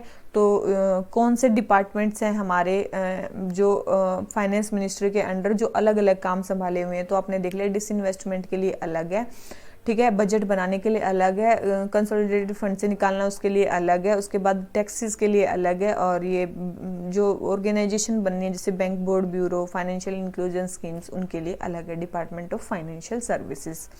तो हमारा क्वेश्चन नंबर 14 हो जाता है कंप्लीट। अब आ जाते हैं क्वेश्चन नंबर 15 पे। लोग फोर शेल क्या है? देखो, लोग फोर शेल आपको टर्म ही पता होनी चाहिए। तो ये क्या है? ये एक साइबर अटैक का नाम है, ठीक है, साइबर अटैक का नाम है recently detected software based computer vulnerability. Vulnerability वही होती है कि आपके कोई सिस्टम को हैक कर लेता है और उसको आपके सिस्टम का कंट्रोल मिल जाता है, ठीक है। तो ये क्या है? एक recently detected software based computer vulnerability है, तो लोग फोर शेल वही है। आ जाते हैं क्वेश्चन नंबर 16 पे। क्या बोलता है? Which among the following are method to calculate the national income in economy. हमें क्या करनी है? नेशनल इनकम निकालनी है इकोनॉमी की। सबसे पहले हमें क्या मेजर करने पड़ेगा? Aggregate value of factor payment. Yes, factor payment को हमें इंक्लूड करना पड़ेगा। Measuring aggregate value of goods and services produce by firm, बिल्कुल ये भी हमें करना पड़ेगा कि फर्म्स कितना कमा रही हैं। Measuring aggregate value of spending received by firms, ये भी हमें कैलकुलेट करना पड़ेगा। तो इसने बोला है कि all statements ABC, all statements are correct. तो यस, इनकम में जितने भी फैक्टर पेमेंट्स है वो सारी हमें इंक्लूड करनी पड़ेगी इनकम निकालने के लिए। तो आंसर हो जाता है डी। आ जाते हैं क्वेश्चन नंबर 17 पे। Nominal GDP is value of GDP at current prices. तो बिल्कुल नॉमिनल जीडीपी किसको बोलते हैं? जो करंट प्राइसेस पे वैल्यू होती है उसी को बोलते हैं। सेकंड है real GDP is calculated in such a way that the goods are produced, goods and services are evaluated at constant prices. बिल्कुल रियल जीडीपी क्या होती है? कांस्टेंट प्राइसेस पे जो कैलकुलेट करते हैं गुड्स एंड सर्विसेज की वैल्यू को, उसको बोलते हैं रियल जीडीपी, ठीक है। और करंट प्राइसेस पे बोलते हैं नॉमिनल जीडीपी। और नॉमिनल जीडीपी जो है वो रियल जीडीपी से ज़्यादा भी हो सकती है, इक्वल भी हो सकती है और कम भी हो सकती है, ठीक है, याद रखना। तो ये है रियल जीडीपी, ठीक है। तो ये चीज़ ध्यान रखना क्योंकि जो नॉमिनल जीडीपी है वो ग्रेटर भी हो सकती है, लेस भी हो सकती है, बेस्ड ऑन प्राइस राइज या फिर डिक्लाइन इन इकोनॉमी, ठीक है। इस चीज़ को ध्यान रखना हमेशा। तो दोनों ही स्टेटमेंट इसमें करेक्ट हैं, तो इसका आंसर क्या आ गया? 1 और 2। एक चीज़ ध्यान रखना, इसमें थर्ड स्टेटमेंट इसमें दे नहीं रखी है, तो इसका आंसर क्या होगा? 1 और 2। इस चीज़ को ध्यान रखना, ये चीज़ मैंने थर्ड स्टेटमेंट के लिए बता दी है। आ जाते हैं क्वेश्चन नंबर 18 पे। फिस्कल पॉलिसी के बारे में बताना है। फिस्कल पॉलिसी, एक होती है मॉनेटरी पॉलिसी, एक होती है फिस्कल पॉलिसी। मॉनेटरी पॉलिसी किसकी होती है? आरबीआई की, मनी सप्लाई को करने के लिए। फिस्कल पॉलिसी घाटे को रोकने के लिए किसकी होती है? गवर्नमेंट की होती है फिस्कल पॉलिसी। टैक्सेशन वगैरह के बारे में जो होती है। फर्स्ट है it primarily deals with supply of money in an economy and prevailing interest rate of. देखो, मनी सप्लाई के लिए कौन सी थी? मॉनेटरी पॉलिसी थी, ना कि फिस्कल पॉलिसी, जो कौन करता है? आरबीआई। तो फर्स्ट स्टेटमेंट रॉन्ग होगी कि ये फिस्कल पॉलिसी के बारे में है। सेकंड है while the government deals with fiscal policy. Yes, government deal करती है किससे? फिस्कल पॉलिसी से। RBI is responsible for monetary policy. बिल्कुल, आरबीआई किसके लिए रिस्पॉन्सिबल है? मॉनेटरी पॉलिसी के लिए है। तो ये स्टेटमेंट सही होगा। सीआरआर, एसएलआर, जो सारी चीजें ये कौन वो करता है? तो वो आरबीआई करता है। तो हमारा 18 का आंसर क्या हो गया? बी, ठीक है, कि फर्स्ट स्टेटमेंट रॉन्ग है, सेकंड स्टेटमेंट हमारी करेक्ट है, ठीक है। तो आंसर हो गया बी। आ जाते हैं किस पे? क्वेश्चन नंबर 19 पे। स्क्यूफ्लेशन किसको बोलते हैं? देखो, स्क्यूफ्लेशन किसको बोलते हैं? याद रखना, कुछ चीज़ों में इन्फ्लेशन और कुछ चीज़ों में डिफ्लेशन, उसको बोलते हैं स्क्यूफ्लेशन। स्क्यूफ्लेशन मतलब ऐसा बोल सकते हो के शेप रिकवरी को ही मान लो कि मतलब कुछ चीज़ों में इन्फ्लेशन और कुछ में डिफ्लेशन, उसको बोलते हैं क्या? स्क्यूफ्लेशन, ठीक है। तो inflation in some and deflation in others. तो 2010-11 का जो ईयर था ना, वो ऐसा ही ईयर था जहाँ पे स्क्यूफ्लेशन देखने को मिला था, ठीक है। तो याद रखना इस चीज़ को। तो कुछों में देखो, sustained across the board price rise increase, change in cost of goods and services excluding most volatile components, inflation caused when aggregate demand in economy strongly outweighs the aggregate supply. It is a situation in which price level of few goods increase at faster rate and compared to। बिल्कुल यही situation है जहाँ पे कुछ सामान का ये यहाँ से फोर्थ स्टेटमेंट शुरू है, ठीक है। It is situation in which price level of few goods increase at faster rate compare to others. बिल्कुल, तो यही है, इसी को बोलते हैं क्या? स्क्यूफ्लेशन। इसको क्या बोलते हैं हम? स्क्यूफ्लेशन। देखो, और भी बहुत सारी टर्म्स यूज होते हैं वैसे तो इन्फ्लेशन के लिए, ये तो हमने देख लिया स्क्यूफ्लेशन। आपने और भी पढ़ा होगा, जैसे कि हेडलाइन इन्फ्लेशन हमने पढ़ा था, जितने भी सामान उसके लिए होता है हेडलाइन इन्फ्लेशन। कोर इन्फ्लेशन, जिसमें हम फूड एंड फ्यूल को माइनस कर देते हैं, वो आ जाता है हमारा कोर इन्फ्लेशन, ठीक है। हेडलाइन इन्फ्लेशन में ओनली गुड्स को मेजर किया जाता है, कोर में जो गुड्स एंड सर्विसेज हैं दोनों को मेजर किया जाता है। उसके अलावा हमने पढ़ लिया था लास्ट लेक्चर में डिमांड पुल इन्फ्लेशन क्या होता है, डिमांड जब बढ़े तब इन्फ्लेशन जो हो। फिर है कोस्ट पुश इन्फ्लेशन, जो कोस्ट पुश इन्फ्लेशन भी हमने पढ़ लिया था, ये सारे हम पहले ही कर चुके हैं। एक होता है, देखो और भी बहुत सारे इन्फ्लेशन की बात आती है। एक होता है स्टैगफ्लेशन। स्टैगफ्लेशन क्या होता है, स्टैगफ्लेशन मतलब स्टैगनेंट और इन्फ्लेशन, ऐसा याद रख सकते हो। स्टैगनेंट मतलब स्टैगनेंट होती है कौन सी, इकोनॉमी। इकोनॉमी हमारी स्टैगनेंट होती है, मतलब क्या होती है इकोनॉमी स्टैगनेंट, मतलब लो ग्रोथ चल रही है। लो ग्रोथ चल रही है मतलब ग्रोथ बहुत कम है तो अनएम्प्लॉयमेंट ज़्यादा होगा, तो हाई अनएम्प्लॉयमेंट है। इन्फ्लेशन मतलब परसिस्टेंट हाई इन्फ्लेशन, ठीक है। इन्फ्लेशन क्या है, ज़्यादा है, तो याद रखना इकोनॉमी लो है, हाई अनएम्प्लॉयमेंट है और इन्फ्लेशन ज़्यादा है, तो ये क्या हो जाता है, स्टैगफ्लेशन हो जाएगा ये, ठीक है। स्टैगफ्लेशन हो जाएगा, उसको बोलते हैं क्या, स्टैगफ्लेशन, ठीक है। एक होता है हमारा रिफ्लेशन। एक होता है हमारा रिफ्लेशन। रिफ्लेशन होता है मतलब डिफ्लेशन से इन्फ्लेशन की तरफ जाने वाले पाथ को बोलते हैं हम क्या, रिफ्लेशन, मतलब दोबारा से इन्फ्लेशन क्रिएट करना इकोनॉमी में। डिफ्लेशन पे है हम, हमें जाना इन्फ्लेशन की तरफ, तो जो भी वो होंगे उसको बोलते हैं रिफ्लेशन, जो उस पाथ पे जाएंगे। एक होता है रिप्रेस्ड इन्फ्लेशन। देखो रिप्रेस्ड इन्फ्लेशन क्या होता है ना, देखो समटाइम्स क्या होता है, वार के टाइम पे या किसी टाइम पे गवर्नमेंट जो है ना सामान के प्राइसेस को कंट्रोल करती है, और जैसे ही वो कंट्रोल हटाया जाता है, जैसे ही मतलब वार खत्म होता है या वो कंट्रोल हटाया जाता है, तो एकदम से सामान का प्राइसेस फिर से बढ़ता है, तो उसको बोलते हैं रिप्रेस्ड इन्फ्लेशन, ठीक है, उसको बोलते हैं रिप्रेस्ड इन्फ्लेशन। तीन इन्फ्लेशंस की और टर्म यूज होती है। एक तो होती है क्रीपिंग इन्फ्लेशन। क्रीपिंग इन्फ्लेशन मतलब काफ़ी कम लेवल का इन्फ्लेशन, जो मतलब इकोनॉमी को चलाने के लिए काफ़ी ज़्यादा इंपॉर्टेंट होता है। आप मान सकते हो 4% पर एनएम का जो इन्फ्लेशन है वो काफ़ी मतलब ज़्यादा क्रीपिंग इन्फ्लेशन बोला जाता है, सेफ बोला जाता है और जॉब क्रिएशन के लिए एसेंशियल बोला जाता है। फिर है वॉकिंग या ट्रोटिंग, वॉकिंग या फिर ट्रोटिंग, TROTTING, वॉकिंग या ट्रोटिंग इन्फ्लेशन। ये जो वॉकिंग या ट्रोटिंग इन्फ्लेशन होता है ये होता है 4% से अगर ज़्यादा हो जाए उसको बोलते हैं। फिर आता है हमारा रनिंग इन्फ्लेशन। अगर हमारा डबल डिजिट में जो इन्फ्लेशन है वो शिफ्ट हो जाए उसको बोलते हैं क्या, रनिंग इन्फ्लेशन। एक होता है गैलोपिंग या फिर हाइपर इन्फ्लेशन। गैलोपिंग या फिर हाइपर इन्फ्लेशन क्या होता है, जिसमें 20%, 100% या 10,000% भी हमारा जो इन्फ्लेशन है वो हो सकता है, उसको बोलते हैं हाइपर इन्फ्लेशन या गैलोपिंग इन्फ्लेशन, ठीक है। तो क्रीपिंग इन्फ्लेशन, वॉकिंग इन्फ्लेशन या फिर ट्रोटिंग इन्फ्लेशन या फिर रनिंग इन्फ्लेशन, गैलोपिंग या hyper inflation, repressed inflation, reflation, ठीक है, स्टैगफ्लेशन और headline core, demand pull inflation, cost push inflation, ये सारे हम क्या है पहले ही देख भी चुके हैं, ठीक है। तो ये क्या हो गया हमारा, कुछ स्टेटमेंट्स हो गई। तो हमें देखना था स्क्यूफ्लेशन। स्क्यूफ्लेशन मतलब कुछ सामान में इन्फ्लेशन होना और कुछ सामान में नहीं होना। तो आंसर हो गया डी। आ जाते हैं क्वेश्चन नंबर 20 पे। विहंगम क्या है, देखो न्यूज़ में जो विहंगम सुनाई दे रहा है वो क्या है, तो याद रखना ये एक पोर्टल है रियल टाइम मॉनिटरिंग के लिए, माइनिंग एक्टिविटीज़ के लिए, ठीक है, माइनिंग एक्टिविटीज़ के लिए। और अभी जो है ट्रायल बेसिस पे केवल 2 ओपन कास्ट माइंस में इसको डिप्लॉय किया गया है। कहाँ पे, भुवनेश्वरी और लिंगाराजा में। भुवनेश्वरी और लिंगाराजा जो माइंस है वहाँ पे ही केवल इसको इंस्टॉल किया गया है। ड्रोन वगैरह को उड़ाया जाएगा। Portal for real time monitoring of mining activities, विहंगम, ठीक है। तो याद रखना विहंगम यही है। तो आंसर हो गया डी। आ जाते हैं क्वेश्चन नंबर 21 पे। स्वीट इक्विटी शेयर्स के बारे में बताना है। ये क्वेश्चन हम लास्ट बार भी करवा चुके हैं अपने टेस्ट सीरीज में। और हाँ, एक और चीज़ मैं आपको अभी बता दूं, अगर आपने अभी तक चैनल को सब्सक्राइब नहीं किया तो प्लीज़ चैनल को सब्सक्राइब कर लो। और इसके अलावा एक और चीज़ मैं बता रही थी कि आप है ना, मैं वैसे तो पहले लेक्चर्स में बता चुकी हूँ कि लास्ट ईयर जो मैंने टेस्ट सीरीज़ करवाई हुई है, प्लीज़ जाके उस टेस्ट सीरीज़ को देखो। जैसे कि फर्स्ट लेक्चर आप देखते हो तो उसके साथ ही लास्ट ईयर का फर्स्ट लेक्चर देखो, सेकंड के साथ सेकंड देखो और थर्ड के साथ थर्ड देखो। आज हमारा थर्ड लेक्चर चल रहा है तो प्लीज़ आप जाके क्या देखोगे, आज आपको देखना है थर्ड लेक्चर, ठीक है। काफ़ी ज़्यादा इंपॉर्टेंट है। आज आपको ये देखने के बाद आपको जाके पीछे वाला थर्ड लेक्चर ज़रूर देखना है, ठीक है। तो चलिए शुरू करते हैं। 21 स्वीट इक्विटी शेयर्स के बारे में बताना है। स्वीट इक्विटी शेयर्स, ठीक है।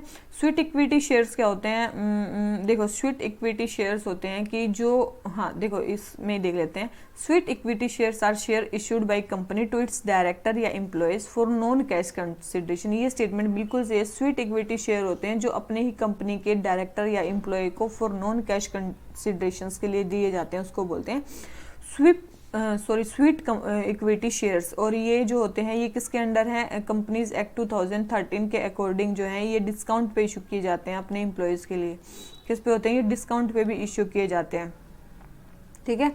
और याद रखना कितने हो सकते हैं ये जो है 15% already existing paid up equity share से ज़्यादा नहीं होनी चाहिए, 15% से ज़्यादा नहीं होनी चाहिए, और अप्रोक्स 5 करोड़ रुपीज़ से ज़्यादा नहीं होनी चाहिए, ठीक है। 5 करोड़ जो है उनकी इशू वैल्यू होनी चाहिए, या फिर उससे ज़्यादा, जो भी ज़्यादा हो, मतलब या तो 15% existing paid up equity share हो या फिर 5 करोड़ रुपीज़ हो, तो जो भी ज़्यादा होगा उसके अकॉर्डिंग जो है वो कंपनी उससे ज़्यादा जो है वो स्वीट इक्विटी शेयर्स जो है वो इशू नहीं कर सकती अपने एम्प्लॉयज़ के लिए। अभी देखो स्वीट इक्विटी शेयर, अभी इसने बोला in India companies are prohibited from issuing sweat equity share. अभी तो बताया कि 15% और ये करोड़ का, तो ये इंडिया में प्रोहिबिटेड नहीं है। अभी 2021 में, अगस्त 2021 में सेबी कुछ रेगुलेशंस के साथ आई है। सेबी में है ना कुछ मतलब सेबी किसके साथ आई है, याद रखना, मैं लिखवाई रही हूँ। SEBI share based employee benefit and sweat equity regulations 2021, ठीक है। Yes, share based employee benefit and sweat equity regulation 2021 के साथ सेबी इन रेगुलेशंस के साथ आई है, और ये इसमें दो इनको मर्ज किया गया है। एक तो ये पहले थे, मतलब ये सेबी जो शेयर बेस्ड एम्प्लॉय बेनिफिट वाला जो था, या फिर शेयर बेस्ड जो रेगुलेशन थे, ये 2014 के थे हमारे, और ये स्वीट इक्विटी शेयर के जो हमारे रेगुलेशंस थे ये 2002 के थे। तो इन दोनों को अभी मर्ज कर दिया है और केवल एक ही रेगुलेशन के अंडर इसको ले आए हैं। सेबी SBEB एंड SCR 2021 के रूल्स के अकॉर्डिंग इसको ले आया गया है, ठीक है। और इसमें जो भी एम्प्लॉयज़ हैं उनके स्कोप को इंक्रीज कर दिया गया है, जिनको इक्विटी जो है ऑफर की जा सकती है। अब ये स्वीट इक्विटी वैसे होती क्या है? स्वीट इक्विटी आपको देख ली कि ये क्या है, नॉन मॉनेटरी कंट्रीब्यूशन है, कोई भी इंडिविजुअल या फाउंडर जो कंपनी की टुवर्ड्स कर सकता है, और जो भी कंपनी की डेट ऑफ इनकॉर्पोरेशन होगी उसके 10 ईयर्स तक ऐसा एप्लीकेबल होगा। क्या होगा ऐसा? 10 ईयर्स तक उस कंपनी के लिए ये एप्लीकेबल होगा।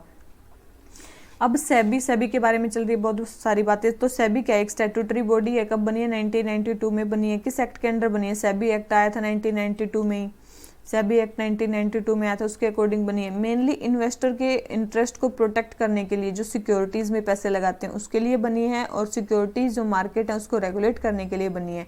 और इसके जो हेडक्वार्टर्स हैं वो कहाँ पे हैं? मुंबई में। याद रखना इसके हेडक्वार्टर्स कहाँ पे? मुंबई में। तो इस सेबी के बारे में आपको पता चल गया, सेबी शेयर बेस्ड और स्वीट इक्विटी के बारे में पता चल गया, इंडिया में प्रोहिबिटेड नहीं है ये पता चल गया, और स्वीट इक्विटी शेयर्स के बारे में पता चल गया। तो अपनी कंपनी में पैसा लगाना मतलब उसी को बोलते हैं नॉन मॉनेटरी अगर कंसिडरेशन टुवर्ड्स कंपनी, उसको बोलते हैं क्या? स्वीट शेयर्स खरीदना, ठीक है। तो इसी को बोलते हैं। बस हो गया हमारा, यही था। डिस्काउंट पे इशू किए जाते हैं उनके लिए, तो ये होते हैं स्वीट इक्विटी शेयर्स, ठीक है। तो आंसर क्या हो गया हमारा? फर्स्ट करेक्ट है, सेकंड इनकरेक्ट है, तो आंसर क्या हो गया हमारा? ए, ठीक है। आंसर क्या हो गया हमारा? ए। अब हम आ जाते हैं अपने क्वेश्चन नंबर 22 पर।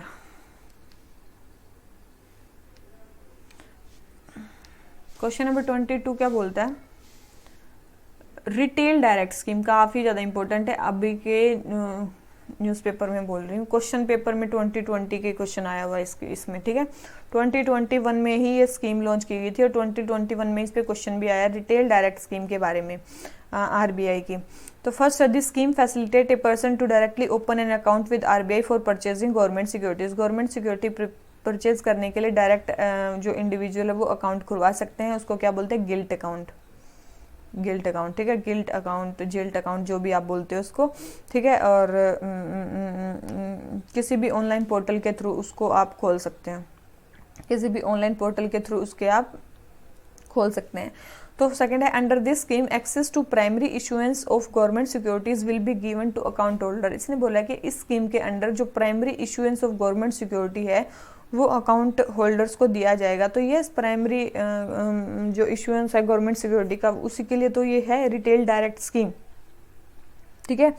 तो उनको तो सबसे पहले तो उनको क्या होगा, primary issuance of government securities का भी बेनिफिट मिलेगा, साथ में जो सेकेंडरी सिक्योरिटीज़ आती हैं जिसके अंदर आता है NDSOM मतलब negotiated dealing system, order matching system, ठीक है, order matching system, negotiated dealing system, order matching जो है ये भी किसका है, ये भी RBI का ही है, ये भी RBI ही इसका ओनर है। कब आया था ये? 2005 में आया था। ये एक electronic screen based anonymous order driven trading system है गवर्नमेंट सिक्योरिटीज़ को डील करने के लिए सेकेंडरी मार्केट में, ठीक है, याद रखना सेकेंडरी मार्केट में। और ये सेकेंडरी मार्केट में क्या है, ऑनलाइन है, तो ये उसमें ट्रांसपेरेंसी लाने का काम करता है, तो याद रखना, ठीक है। सेकेंडरी मार्केट में 2005 में आया है, RBI लेके आया है negotiated dealing system order matching. ये जो क्वेश्चन है ये आया भी हुआ है किसमें, UPSC 2021 में, ठीक है। जाके अगर आपने नहीं देखे हैं क्वेश्चंस तो हमने अपने उस पर डाल दिए हैं, आप जाके देख सकते हो।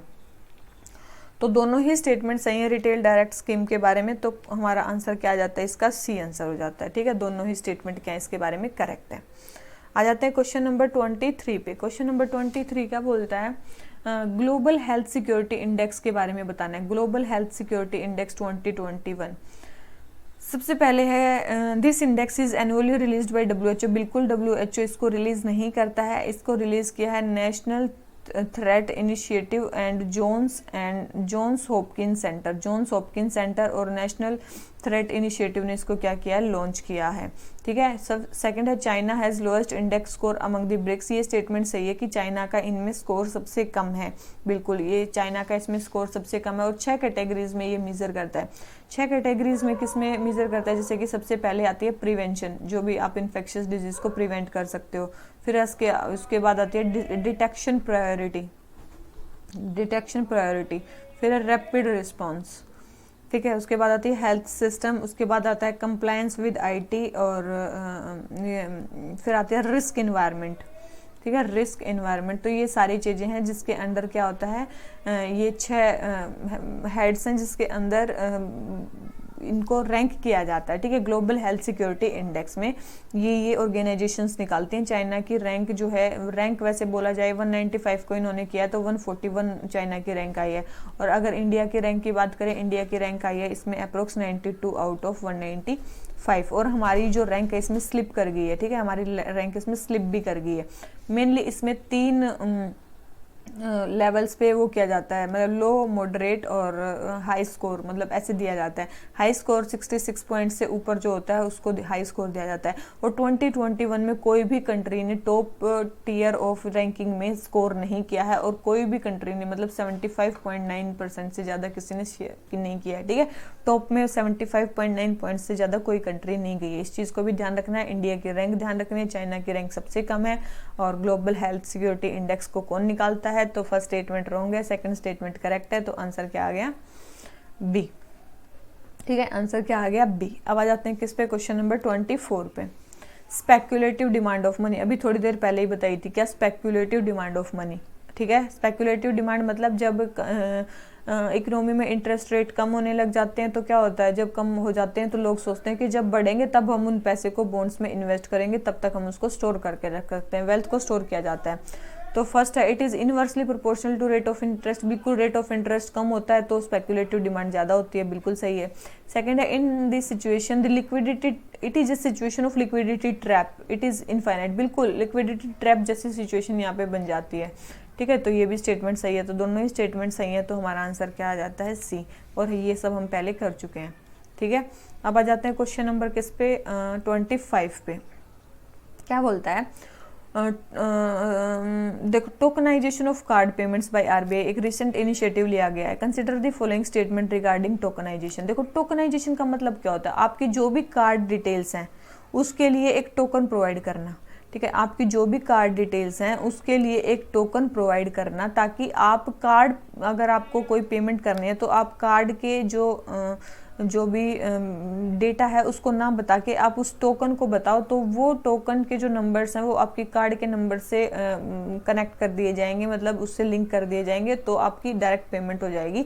इस सेफ्टी एंड सिक्योरिटी के लिए काफ़ी ज़्यादा इंपॉर्टेंट है, ठीक है, काफ़ी ज़्यादा इंपॉर्टेंट है। इसमें एक्चुअल कार्ड डिटेल्स को रिप्लेस कर दिया जाता है किसी अल्टरनेटिव कोड से, ये भी आप बोल सकते हो, ठीक है। कार्ड की डिटेल्स को अल्टरनेटिव किसी कोड से कनेक्ट कर दिया जाता है, ठीक है, उसको बोलते हैं टोकनाइजेशन।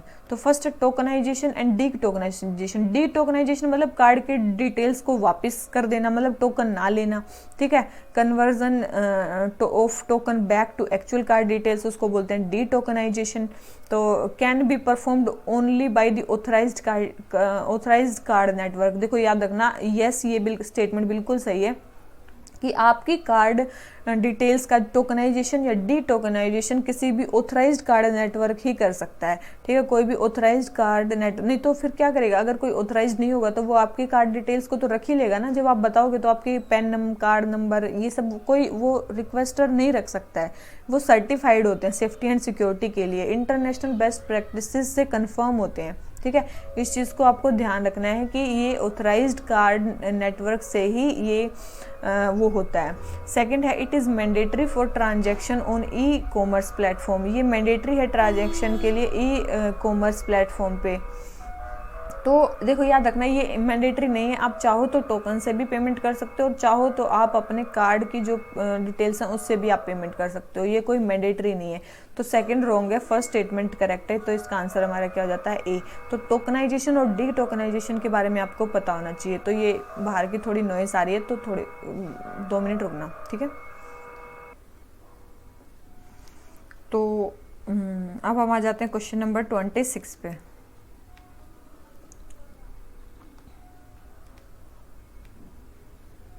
क्वेश्चन नंबर 26 क्या बोलता है, with reference to national oxygen stewardship program. National oxygen stewardship program के बारे में बताना है। फर्स्ट है the initiative aims to empower all health care workers engaged in oxygen management and administration. ये स्टेटमेंट बिल्कुल सही है।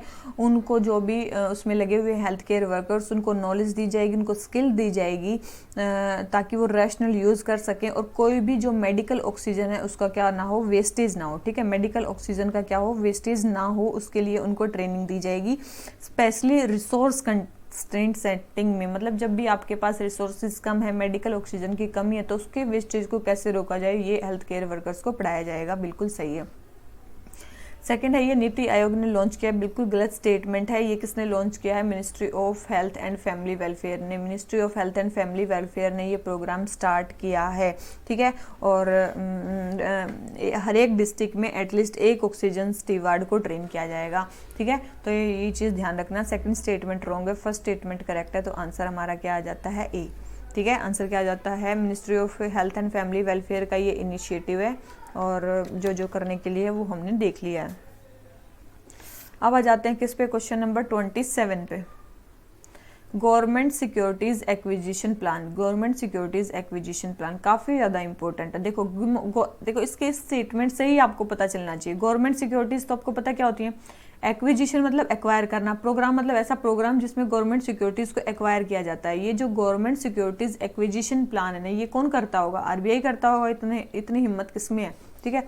आरबीआई क्या करना, तो याद रखना ये क्या होता है, गवर्नमेंट सिक्योरिटीज को एक्वायर करना अनकंडीशनल। अनकंडीशनल मतलब मार्केट कंडीशन कुछ भी कर रही हूँ, आरबीआई क्या करेगा, अनकंडीशनल गवर्नमेंट सिक्योरिटीज को एक्वायर करेगा, ठीक है, स्ट्रक्चर्ड ओएमओस के थ्रू, ठीक है, लार्ज स्केल पे, लार्ज साइज पे, ठीक है। लार्ज स्केल पे जब कर देगा उसको बोलते हैं government securities acquisition plan. Main इसका पर्पज क्या होता है, लिक्विडिटी मैनेजमेंट। मेन किसके लिए होती है, लिक्विडिटी मैनेजमेंट। लिक्विडिटी मैनेजमेंट के लिए मेन सिचुएशन होती है वो करने के लिए, ठीक है। तो गवर्नमेंट सिक्योरिटीज़ को खरीद के आरबीआई क्या करता है, गवर्नमेंट सिक्योरिटीज़ को खरीद लेगा तो मनी सप्लाई किस में चली जाएगी, इकोनॉमी में चली जाएगी।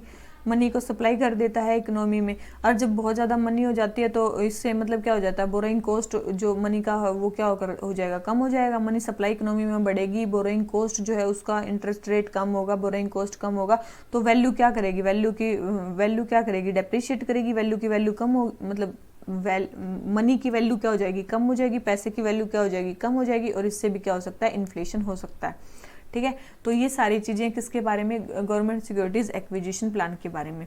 फर्स्ट है under this programme RBI purchase the government securities from market irrespective of market sentiment, बिल्कुल इसीलिए इसको अनकंडीशनल बोला जाता है।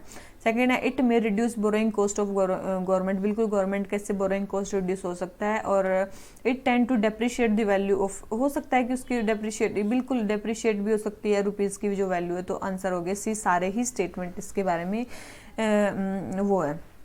और फिर एक और चीज़ आती है हमारी बॉन्ड यील्ड। बॉन्ड यील्ड पे क्या होता है, देखो बॉन्ड यील्ड क्या होती है, बॉन्ड यील्ड होती है किसी भी बॉन्ड पे रिटर्न ऑन बॉन्ड। रिटर्न मतलब interest rate on bond, interest rate आपको कितना मिलता है किसी बॉन्ड पे। अगर इंटरेस्ट रेट वैसे इकोनॉमी में कम होते हैं, मतलब वैसे इकोनॉमी में अगर इंटरेस्ट रेट कम होते हैं तो जो बॉन्ड का प्राइस है ना वो इंक्रीज हो जाता है, बॉन्ड का प्राइस इंक्रीज हो जाता है और बॉन्ड की यील्ड जो है वो कम हो जाती है। याद रखना, बॉन्ड की यील्ड भी क्या हो जाती है, कम हो जाती है। तो बॉन्ड प्राइस और बॉन्ड यील्ड क्या होते हैं, इनवर्सली प्रोपोर्शनल होते हैं। और इंटरेस्ट रेट कम होता है तो बॉन्ड यील्ड भी क्या हो जाती है, कम हो जाती है।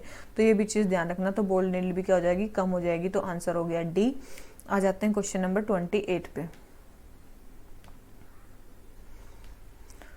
ड्रीम टू डेयर चैलेंज क्या है, ड्रीम टू डेयर चैलेंज क्या है। तो याद रखना ये सबसे पहले इसने बोल रखा है it is global contest to support startup and innovation in space technology. तो याद रखना ये स्पेस टेक्नोलॉजी में नहीं है, तो ये किस जो भी अमर्जिंग टेक्नोलॉजीज हैं इंडिविजुअल्स या स्टार्टअप्स को प्रमोट करने के लिए डिफेंस या एरोस्पेस में, डिफेंस में या फिर एरोस्पेस में उसको बोलते हैं क्या, डेयर टू ड्रीम चैलेंज उन्हीं का है। तो फर्स्ट स्टेटमेंट रॉन्ग होगी। और ये किसका एफर्ट है, याद रखना ये DRDO का एफर्ट है। ठीक है, याद रखना DRDO को एफर्ट है। इसमें हर एक इंडिविजुअल कैटेगरी को 5 लाख और किसी भी स्टार्टअप को 10 लाख रुपीज़ दिए जाएंगे। ठीक है, ये चीज़ ध्यान रखना। तो दोनों ही स्टेटमेंट रॉन्ग होगी। तो आंसर क्या आ गया, डी। कोई भी स्टेटमेंट इसमें करेक्ट नहीं है। ठीक है, पैन इंडिया इनोवेशन कॉन्टेस्ट है ये इमर्जिंग टेक्नोलॉजी को प्रमोट करने के लिए डिफेंस और एरोस्पेस टेक्नोलॉजी में।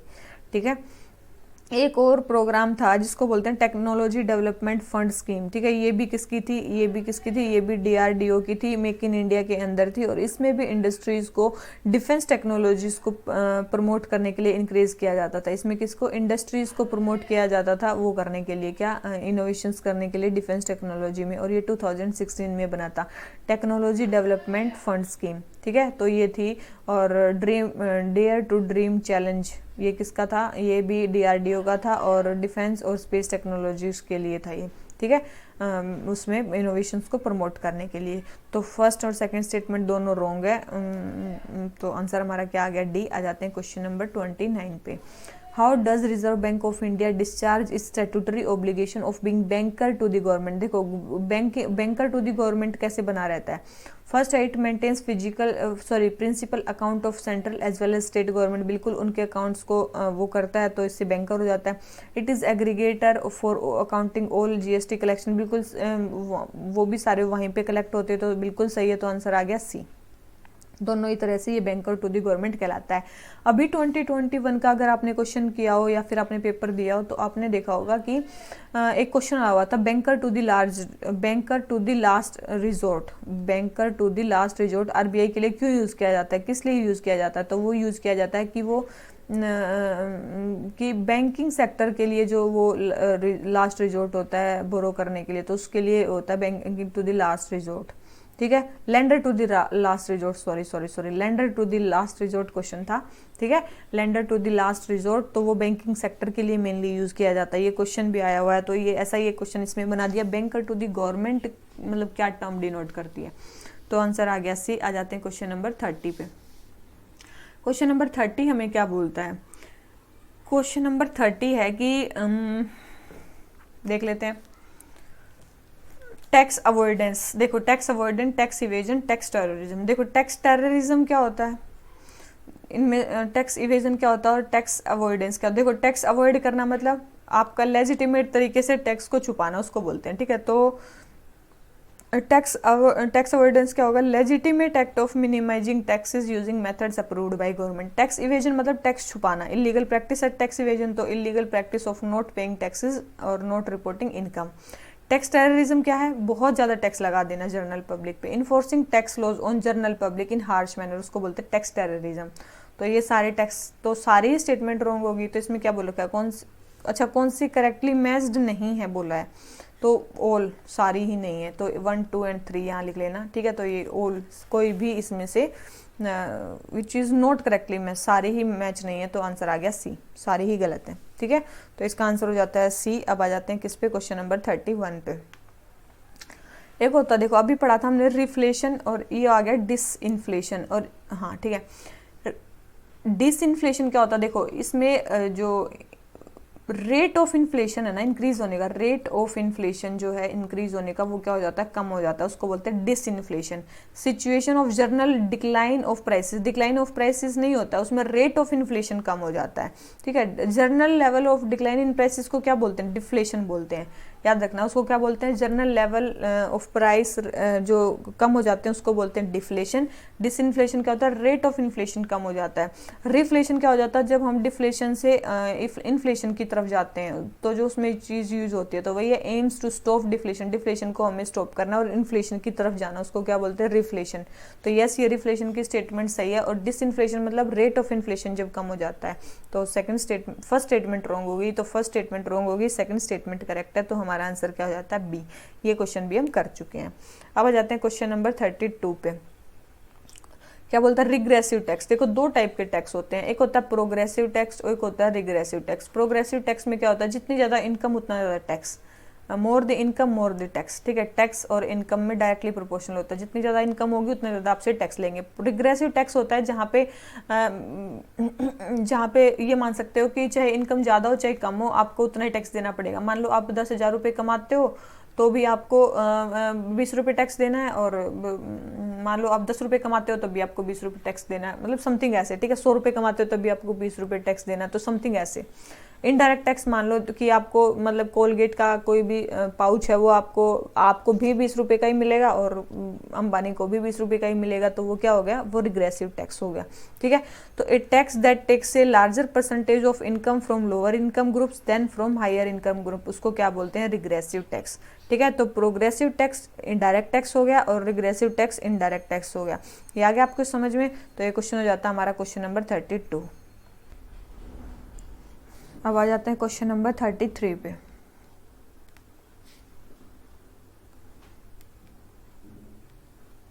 हाई पावर्ड मनी क्या होती है, देखो हाई पावर्ड मनी कल भी बताई थी, करेंसी हेल्ड बाय पब्लिक और कमर्शियल बैंक्स, और जितने भी आरबीआई में गवर्नमेंट के डिपॉजिट होते हैं उसको भी बोलते हैं, मतलब कमर्शियल बैंक्स में तो जो होता है उसको बोलते ही हैं, 1, 2 और 4 तो हैं ही, साथ में गवर्नमेंट के जो आरबीआई में डिपॉजिट होते हैं उसको भी बोलते हैं क्या, हाई पावर्ड मनी, ठीक है। तो इसको क्या बोलते हैं, इसको बोलते हैं हाई पावर्ड मनी, ठीक है। तो ये जो क्वेश्चन नंबर 33 है उसका आंसर हो गया हमारा डी, ठीक है। इसी को मॉनिटरी बेस भी बोलते हैं आरबीआई का, इसी को क्या बोलते हैं, मॉनिटरी बेस भी बोलते हैं आरबीआई का, मॉनिटरी बेस भी बोलते हैं इसको आरबीआई का, ठीक है। तो याद रखना इसको। ये हो गया क्वेश्चन नंबर 33। आ जाते हैं क्वेश्चन नंबर 34 पे। कुजनेट कर्व क्या है, देखो आपने पढ़ा होगा अनएम्प्लॉयमेंट और इन्फ्लेशन के बीच में जो कर्व है उसको क्या बोलते हैं, फिलिप कर्व, क्या बोलते हैं इसको, फिलिप्स कर्व बोलते हैं। कुजनेट कर्व्स क्या होता है, इनकम इनइक्वालिटी और इनकम पर कैपिटा इनकम के बारे में जो होता है उसको बोलते हैं, इनइक्वालिटी और इनकम पर कैपिटा के बीच में जो रिलेशन होता है उसको क्या बोलते हैं, कुजनेट कर्व, उसको क्या बोलते हैं, कुजनेट कर्व बोलते हैं। और ये कैसा होता है, ऐसा सा होता है, यहाँ पे इनकम इनइक्वालिटी मान लो, यहाँ पे पर कैपिटा इनकम मान लो, और ये ग्राफ होता है ऐसे, ये ग्राफ होता है। यहाँ पे डेवलपिंग कंट्रीज है, टर्निंग पॉइंट है, और यहाँ पे क्या है, डेवलप्ड कंट्रीज है। याद रखना यहाँ पे कौन सी है, डेवलप्ड कंट्रीज है। ये होता है कुजनेट कर्व, ठीक है, काफी ज्यादा इंपॉर्टेंट है, इसको याद रखना। सॉरी।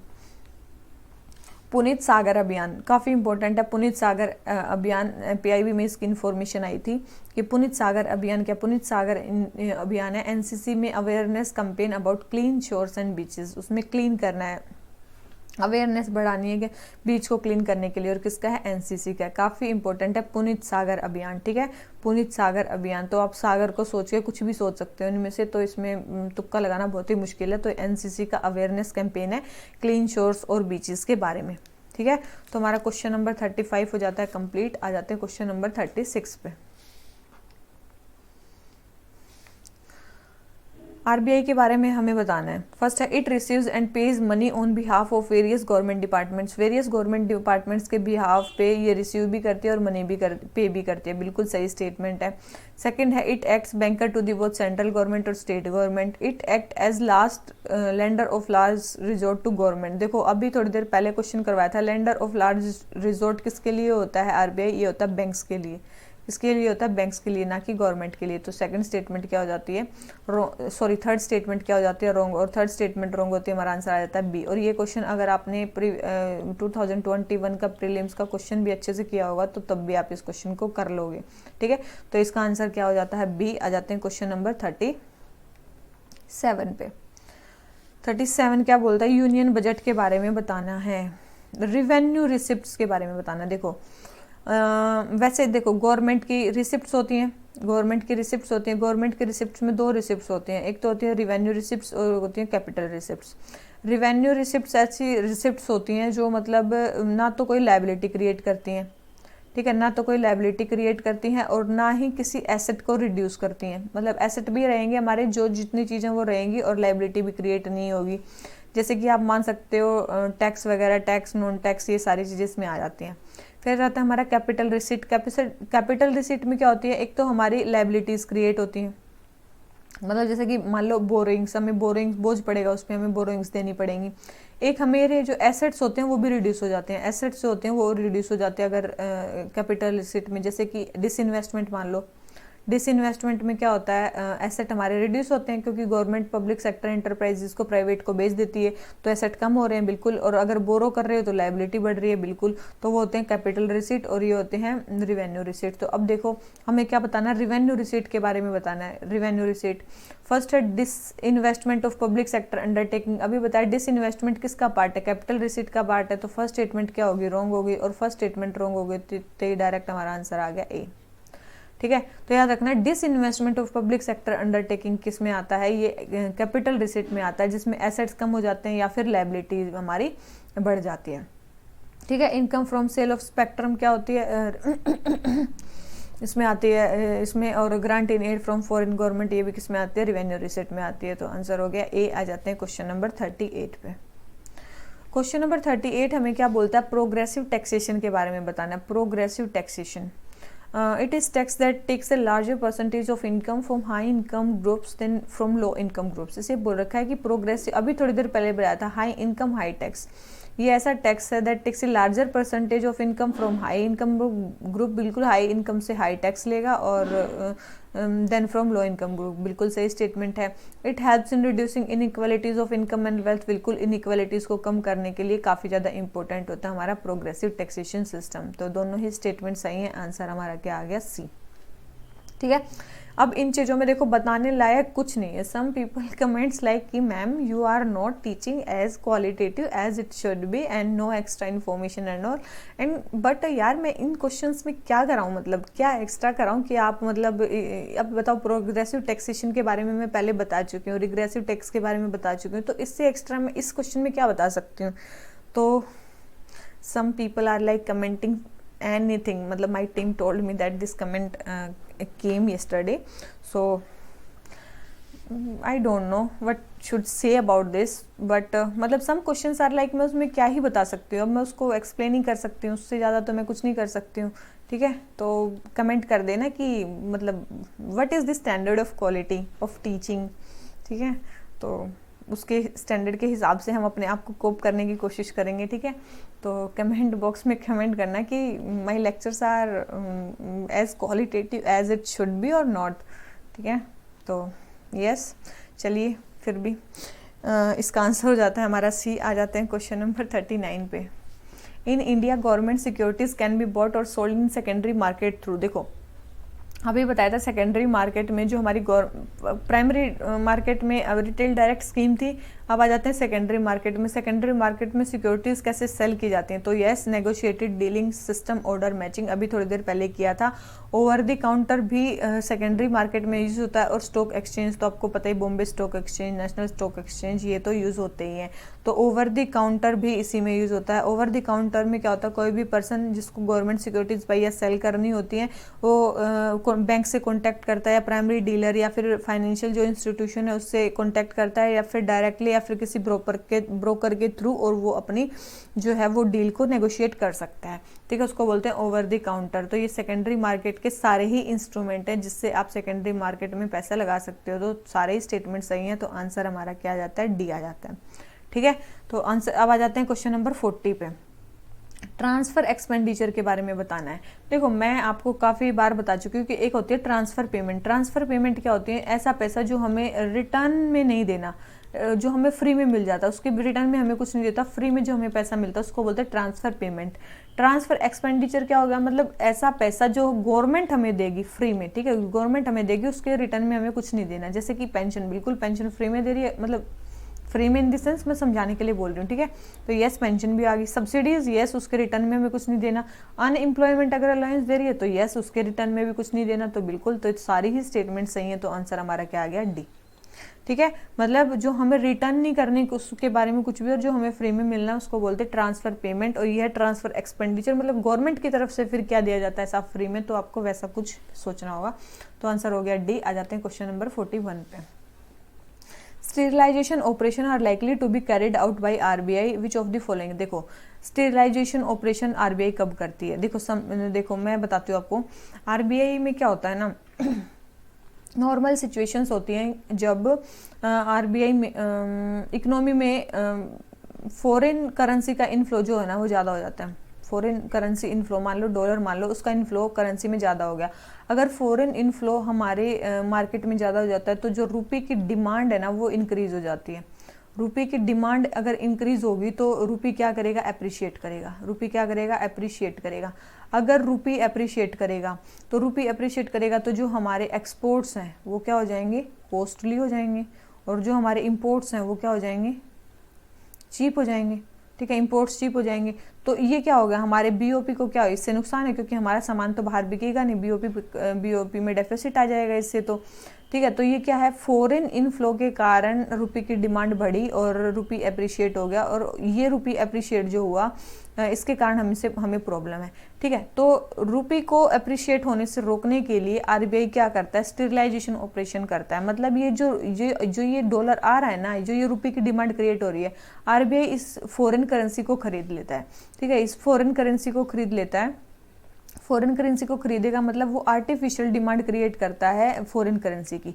फॉरेन करेंसी की आर्टिफिशियल डिमांड क्रिएट होती है, मतलब फॉरेन करेंसी की डिमांड क्रिएट होगी। अगर फॉरेन करेंसी की डिमांड क्रिएट होगी तो क्या होगा, वो डॉलर अप्रिशिएट करेगा। डॉलर अप्रिशिएट करेगा तो मतलब जो रुपये की डिमांड है वो एज कंपेरेटिवली क्या हो जाएगी, कम हो जाएगी। अगर रुपये की डिमांड कम हो जाएगी तो रुपये क्या करेगा, फिर डेप्रिशिएट करेगा, और हमारे एक्सपोर्ट क्या हो जाएंगे, चीप हो जाएंगे, और इंपोर्ट क्या हो जाएंगे, हमारे महंगे हो जाएंगे। और हमें क्या चाहिए, यही तो चाहिए, ताकि हमारे एक्सपोर्ट सस्ते हों और जो इंपोर्ट्स हैं वो क्या हों, महंगे हों, ताकि कम से कम बाहर का सामान इंडिया में आ सके। तो इसीलिए होता है स्टेरिलाइजेशन ऑपरेशन। तो फर्स्ट है huge inflow of foreign currency. बिल्कुल किस कंडीशन के अंडर आरबीआई स्टेरिलाइजेशन ऑपरेशन करता है, जब huge inflow of foreign currency होता है। बिल्कुल सही स्टेटमेंट है ये।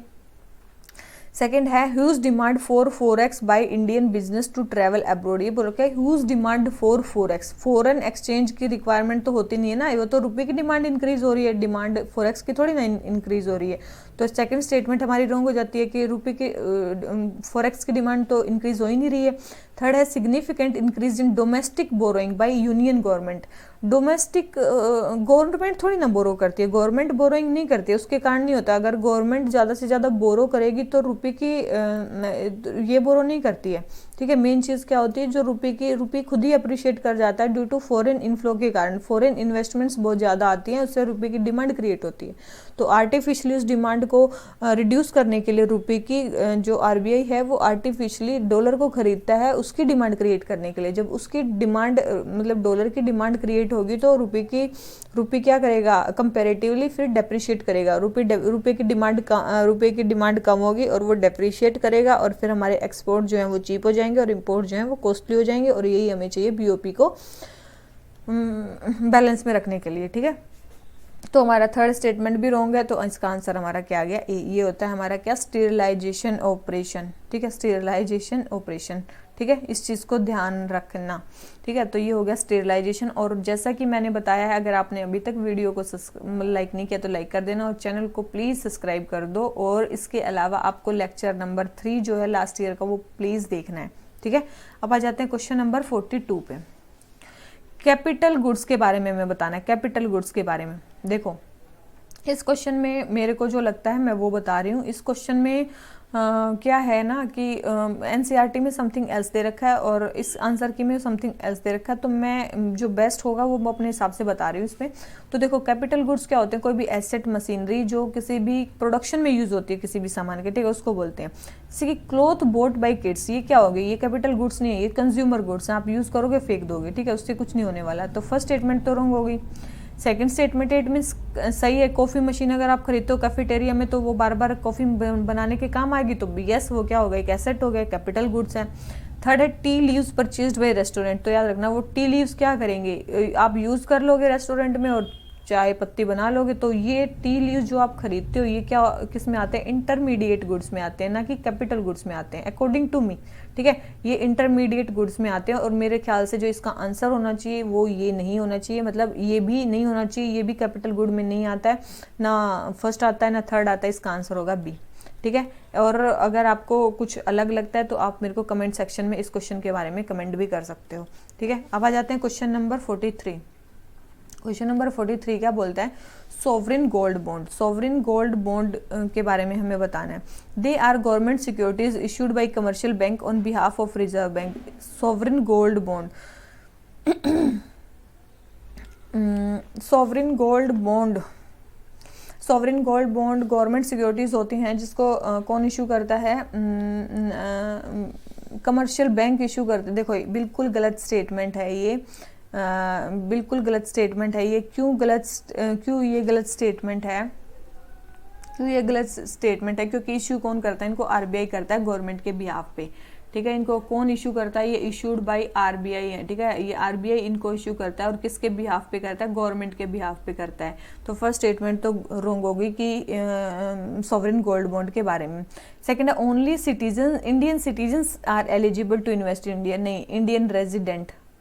ठीक है, रेजिडेंट भी इसमें वो कर सकते हैं कि ये नहीं कोई भी जो इंडिया में रह रहा है वो एलिजिबल है इसमें इन्वेस्ट करने के लिए। तो सेकंड स्टेटमेंट क्या हो जाती है, सेकंड भी रॉन्ग हो जाती है, first wrong second wrong. Third देख लेते हैं, beside market linked returns it offers fixed interest rate to investor. ये स्टेटमेंट सही है कि मार्केट रिटर्न्स के अलावा ये फिक्स्ड इनकम भी देता है इन्वेस्टर को, तो ये स्टेटमेंट सही है। तो इसका आंसर हमारा क्या हो गया, सी। मेनली बता दिया मैंने कि जो भी इंडियन रेजिडेंट है, मतलब पीपल जो रिसाइड कर रहे हैं इंडिया में, वो भी एलिजिबल हैं इसके अकॉर्डिंग। किसके अकॉर्डिंग, फेमा एक्ट के according, foreign exchange management act के अकॉर्डिंग, जो 1999 में आया था उसके अकॉर्डिंग ये सब भी हैं। और इसमें जो गवर्नमेंट सिक्योरिटीज हैं वो किसकी फॉर्म में डिनोट होती हैं, ग्राम्स ऑफ गोल्ड की फॉर्म में, ग्राम्स ऑफ गोल्ड की फॉर्म में वो होती हैं। ठीक है, ये सब्सटीट्यूट है, आप फिजिकल गोल्ड ताकि ना लो और आप ये बॉन्ड्स ले लो। ठीक है, उसके लिए है ये, और गवर्नमेंट के बिहाफ पे इशू करते हैं। और जैसे ही गोल्ड बॉन्ड का जो गोल्ड का प्राइस ऊपर नीचे होता है, वैसे ही सोवरिन गोल्ड का भी, सोवरिन गोल्ड बॉन्ड्स का जो प्राइस है उनकी जो वैल्यू है वो भी बढ़ती घटती रहती है। ठीक है, वैसे ये लॉन्च कब किया गया था, सोवरिन गोल्ड बॉन्ड स्कीम 2015 में लॉन्च किया गया था। ठीक है, और ताकि जो डोमेस्टिक सेविंग्स है, जो कुछ पार्ट है डोमेस्टिक सेविंग्स का जो हम गोल्ड में सेव करते हैं वो हम ना करें, हम फाइनेंशियल सेविंग्स में करें। ठीक है, और इन्वेस्टर को जो इशू प्राइस होता है वो किस में देना पड़ता है, कैश में देना पड़ता है, और जो बॉन्ड प्राइस होता है वो भी रिडीम किस में होता है, कैश में होता है। और मेनली इसका टेन्योर कितना होता है, इसमें 8 ईयर्स का टेन्योर होता है और 5th ईयर के बाद आप इसको एग्जिट ऑप्शन होता है, आप एग्जिट कर सकते हो। ठीक है, याद रखना 8 ईयर का इसमें वो होता है क्या, टेन्योर होता है इसका, लेकिन 5 साल 5th ईयर के बाद आप इसको क्या कर सकते हो, एग्जिट कर सकते हो, ये भी ऑप्शन होता है। और मिनिमम परमिशेबल इन्वेस्टमेंट कितनी होनी चाहिए, 1 ग्राम ऑफ गोल्ड। ठीक है, 1 ग्राम ऑफ गोल्ड इसकी मिनिमम इन्वेस्टमेंट है कि आपको इतना तो इन्वेस्ट करना ही पड़ेगा 1 ग्राम ऑफ गोल्ड में। तो ये होगी हमारी सॉवरिन गोल्ड बॉन्ड स्कीम, 2015 में आई थी। टेन्योर इतना है, इतना आप मिनिमम इन्वेस्ट कर सकते हो, इसके अकॉर्डिंग कौन कौन इसमें इन्वेस्ट कर सकता है। तो हमारा आंसर हो गया सी। अब आ जाते हैं क्वेश्चन नंबर 44 पे, यूजुअल स्टेटस अप्रोच। देखो NSSO के बारे में आपने सुना होगा। NSSO जो है ना, NSSO 3 टाइप के स्टेटस निकालते हैं। तो यूजुअल स्टेटस अप्रोच एक है, करंट वीकली स्टेटस, और एक निकालता है current daily status. Current daily status, एक करंट डेली स्टेटस, एक करंट वीकली स्टेटस, एक यूजुअल स्टेटस अप्रोच। ये 3 चीजें निकालता है कौन, NSSO। तो यूजुअल स्टेटस अप्रोच के बारे में पूछा है। देखो यूजुअल स्टेटस अप्रोच होती है कि हम एक साल मतलब 365 डेज से पहले का जो है एम्प्लॉयमेंट उसको देखें। वीकली में 7 डेज से पहले का, और डेली में मतलब लगभग डेली का ही, जो 1 डे के पहले का, उसको बोलते हैं। ये ऐसे NSSO अनएम्प्लॉयमेंट को वो करता है, कैप्चर करता है। फर्स्ट है, this approach is to measure unemployment uses 7 days. देखो यूजुअल स्टेटस अप्रोच में 365 डेज था, ना कि 7, जबकि जो ये था ना करंट वीकली स्टेटस में 7 डेज है, ठीक है, तो ये चीज़ याद रखना। तो ये फर्स्ट स्टेटमेंट क्या हो जाती है, रॉन्ग हो जाती है। सेकंड है it fails to capture the short term fluctuation in employment cause due to seasonality in lab. बिल्कुल ये स्टेटमेंट सही है कि ये जो शॉर्ट टर्म फ्लक्चुएशन है उसको कैप्चर नहीं कर पाता है यूजुअल स्टेटस अप्रोच में, क्योंकि एक साल पहले का एक साल में जो लगभग सीजन्स में जो वेरिएशन होती है उसको कैप्चर नहीं कर पाता है। तो ये जो हमारी ये स्टेटमेंट भी जो है वो क्या है, इनकरेक्ट है। तो इसमें क्या है हमारे, क्या बताना, नोट करेक्ट बतानी, कौन सी स्टेटमेंट सही नहीं है, दोनों ही सही नहीं है इसमें तो, ठीक है। अरे हाँ, सॉरी, इसमें क्या है, it fails to capture, fails, हाँ फेल ही तो कर रहा है, वो नहीं कैप्चर कर पाता ना, शॉर्ट टर्म फ्लक्चुएशंस को वो कैप्चर नहीं कर पाता, तो मैंने इसमें गलत क्यों लगाया, सॉरी, ठीक है। यस, ये क्या कर पाता है, कैप्चर नहीं कर पाता, ये स्टेटमेंट तो सही है। यस, ये कैप्चर नहीं कर पाता है ना, वही तो है, ये कैप्चर नहीं कर पाता है शॉर्ट टर्म फ्लक्चुएशंस को अनएम्प्लॉयमेंट की। तो यस, ये स्टेटमेंट सही है। तो आंसर क्या आ गया, नोट करेक्ट बताना है, नोट करेक्ट तो ए है, ठीक है, सेकंड जो है क्योंकि वो करेक्ट है। तो ये याद रखना, एक तो नोट करेक्ट वाली स्टेटमेंट काफ़ी अच्छे से आपको पढ़नी है, ठीक है, और ये जो है ना, ये चीज़ें आपको काफ़ी अच्छे से पढ़नी है। जहाँ पे भी नोट आ जाए ना वहाँ पे आप निशान लगा लिया करो कि क्या स्टेटमेंट सबसे पूछी है, और दोबारा क्रॉस चेक करो कि क्या आपने सही में ही जो पूछा गया वही बताया है, ठीक है। तो अब आ जाते हैं क्वेश्चन नंबर 45 पे। क्वेश्चन नंबर 45 क्या बोलता है, श्रेष्ठा योजना। श्रेष्ठा योजना किसके बारे में है, तो श्रेष्ठा योजना है residential high school education SC children के लिए इन्हेंस करने के लिए है। और किस मिनिस्ट्री ने निकाली है, ministry of social justice and empowerment ने, ministry of social justice and empowerment ने निकाली है। यह सेंट्रल गवर्नमेंट का सपोर्ट इसमें दिया जाएगा। मेरिटोरियस जो एससी स्टूडेंट्स हो गए उनको क्वालिटी रेजिडेंशियल एजुकेशन प्रोवाइड की जाएगी रिपोर्टेड प्राइवेट स्कूल्स में, ठीक है। तो आंसर आ गया ए, ये है श्रेष्ठा योजना। आ जाते हैं क्वेश्चन नंबर 46 पे। India young water professional programme, India young water professional programme के बारे में बताना है। फर्स्ट है कि the Indian young water professional programme is part of national hydrology project. National hydrology project का ये क्या है, पार्ट है। तो ये स्टेटमेंट बिल्कुल सही है, नेशनल हाइड्रोलॉजी प्रोजेक्ट का ये पार्ट है। और जो ये नेशनल हाइड्रोलॉजी प्रोजेक्ट था ये कब आया था, ये 2016 में आया था, सेंट्रल सेक्टर स्कीम है और मिनिस्ट्री ऑफ जल शक्ति के अंडर आया था, मिनिस्ट्री ऑफ जल शक्ति। और इसमें डिपार्टमेंट कौन कौन से थे, department of water resources, river development and Ganga rejuvenation, ठीक है, ये वाले डिपार्टमेंट थे इसमें, मिनिस्ट्री ऑफ जल शक्ति थी। उसके बाद इसको किसने सपोर्ट किया था, वर्ल्ड बैंक ने। नेशनल हाइड्रोलॉजी प्रोजेक्ट को किसने सपोर्ट किया था, वर्ल्ड बैंक ने। तो फर्स्ट स्टेटमेंट क्या होगी हमारी, करेक्ट होगी, ठीक है, कि यस नेशनल हाइड्रोलॉजी प्रोजेक्ट के अंदर ये है। सेकंड है the programme aims to focus on gender equality based sustainable water management. बिल्कुल ये gender equity based sustainable water management के को फोकस करता है। थर्ड है it is collaborative effort of World Bank and Ministry of Jal Shakti. ये ministry of Jal Shakti और World Bank का क्या है, एक कोलैबोरेटिव एफर्ट है। तो ये चीज़ देखो, ये मिनिस्ट्री ऑफ जल शक्ति और वर्ल्ड बैंक का कोलैबोरेटिव एफर्ट क्या है, national hydrology project, national hydrology project, ना कि Indian young water professional programme नहीं है, ठीक है। याद, ये ऑस्ट्रेलियन इंडियन वाटर सेंटर ने इसको वो किया है, कौन इसको वो कर रहा है, इम्प्लीमेंट कर रहा है, Australian Indian water centre, Australian Indian water centre इसको इम्प्लीमेंट कर रहा है, ना कि वर्ल्ड बैंक और मिनिस्ट्री ऑफ जल शक्ति। मिनिस्ट्री ऑफ जल शक्ति और वर्ल्ड बैंक किसके साथ कोलैबोरेट कर रहे हैं, नेशनल हाइड्रोलॉजी प्रोजेक्ट में, ना कि Indian young water professional programme में। ये ऑस्ट्रेलिया का और इंडिया का मतलब वो है, कोलैबोरेटिव एफर्ट है वाटर रिलेशनशिप में। और इसमें एक चीज़ इसमें काफ़ी इंपॉर्टेंट यूज़ होती है, 70-20:10। ये कहाँ पे यूज़ होगा, देखो इसमें 70% जो है ना वो एक्सपीरियंस दिया जाएगा, 20% को एक्सपोजर दिया जाएगा और 10% को एजुकेशन दी जाएगी। तो ये चीज़ याद रखना, 70-20-10 इसी से रिलेटेड है, ठीक है। और इसमें इंगेज ट्रेनिंग लर्निंग प्रोग्राम है, ये किसका, मिनिस्ट्री ऑफ जल शक्ति, ऑस्ट्रेलियन इंडियन वाटर सेंटर इसको इम्प्लीमेंट करेगा, ठीक है। तो ये सारी चीज़ें आपने देख ली, किसका पार्ट है, क्या है। तो first and second statement correct है और थर्ड स्टेटमेंट जो है वो हमारी रॉन्ग है। अब आ जाते हैं किस पे, क्वेश्चन नंबर 47 पे। क्वेश्चन नंबर 47 क्या बोलता है, दी ग्लोबल गेटवे किसका इनिशिएटिव है? काफ़ी इंपॉर्टेंट है, वैसे तो नाम ही इंपॉर्टेंट है, ठीक है, कि नेशनल ग्लोबल गेटवे किसका इनिशिएटिव है? ये है यूरोपियन यूनियन का इनिशिएटिव। किसका है? यूरोपियन यूनियन का इनिशिएटिव है। मेनली है स्मार्ट, क्लीन, सिक्योर जो लिंक्स हैं digital, energy, transport, health, education, research system, उसके अक्रॉस द वर्ल्ड, उसमें मेनली इंफ्रा डेवलपमेंट करना है आपको हर एक सेक्टर में, उसके लिए है ये दी ग्लोबल गेटवे, ठीक है। इसमें क्या किया जाएगा, मतलब अगर यूरो की बात करें तो 300 बिलियन यूरोस को मोबिलाइज किया जाएगा। कब तक? 2027 तक पब्लिक और प्राइवेट इंफ्रास्ट्रक्चर में अराउंड द वर्ल्ड, ठीक है, around the world 300 billion euro को मोबिलाइज किया जाएगा 2027 तक।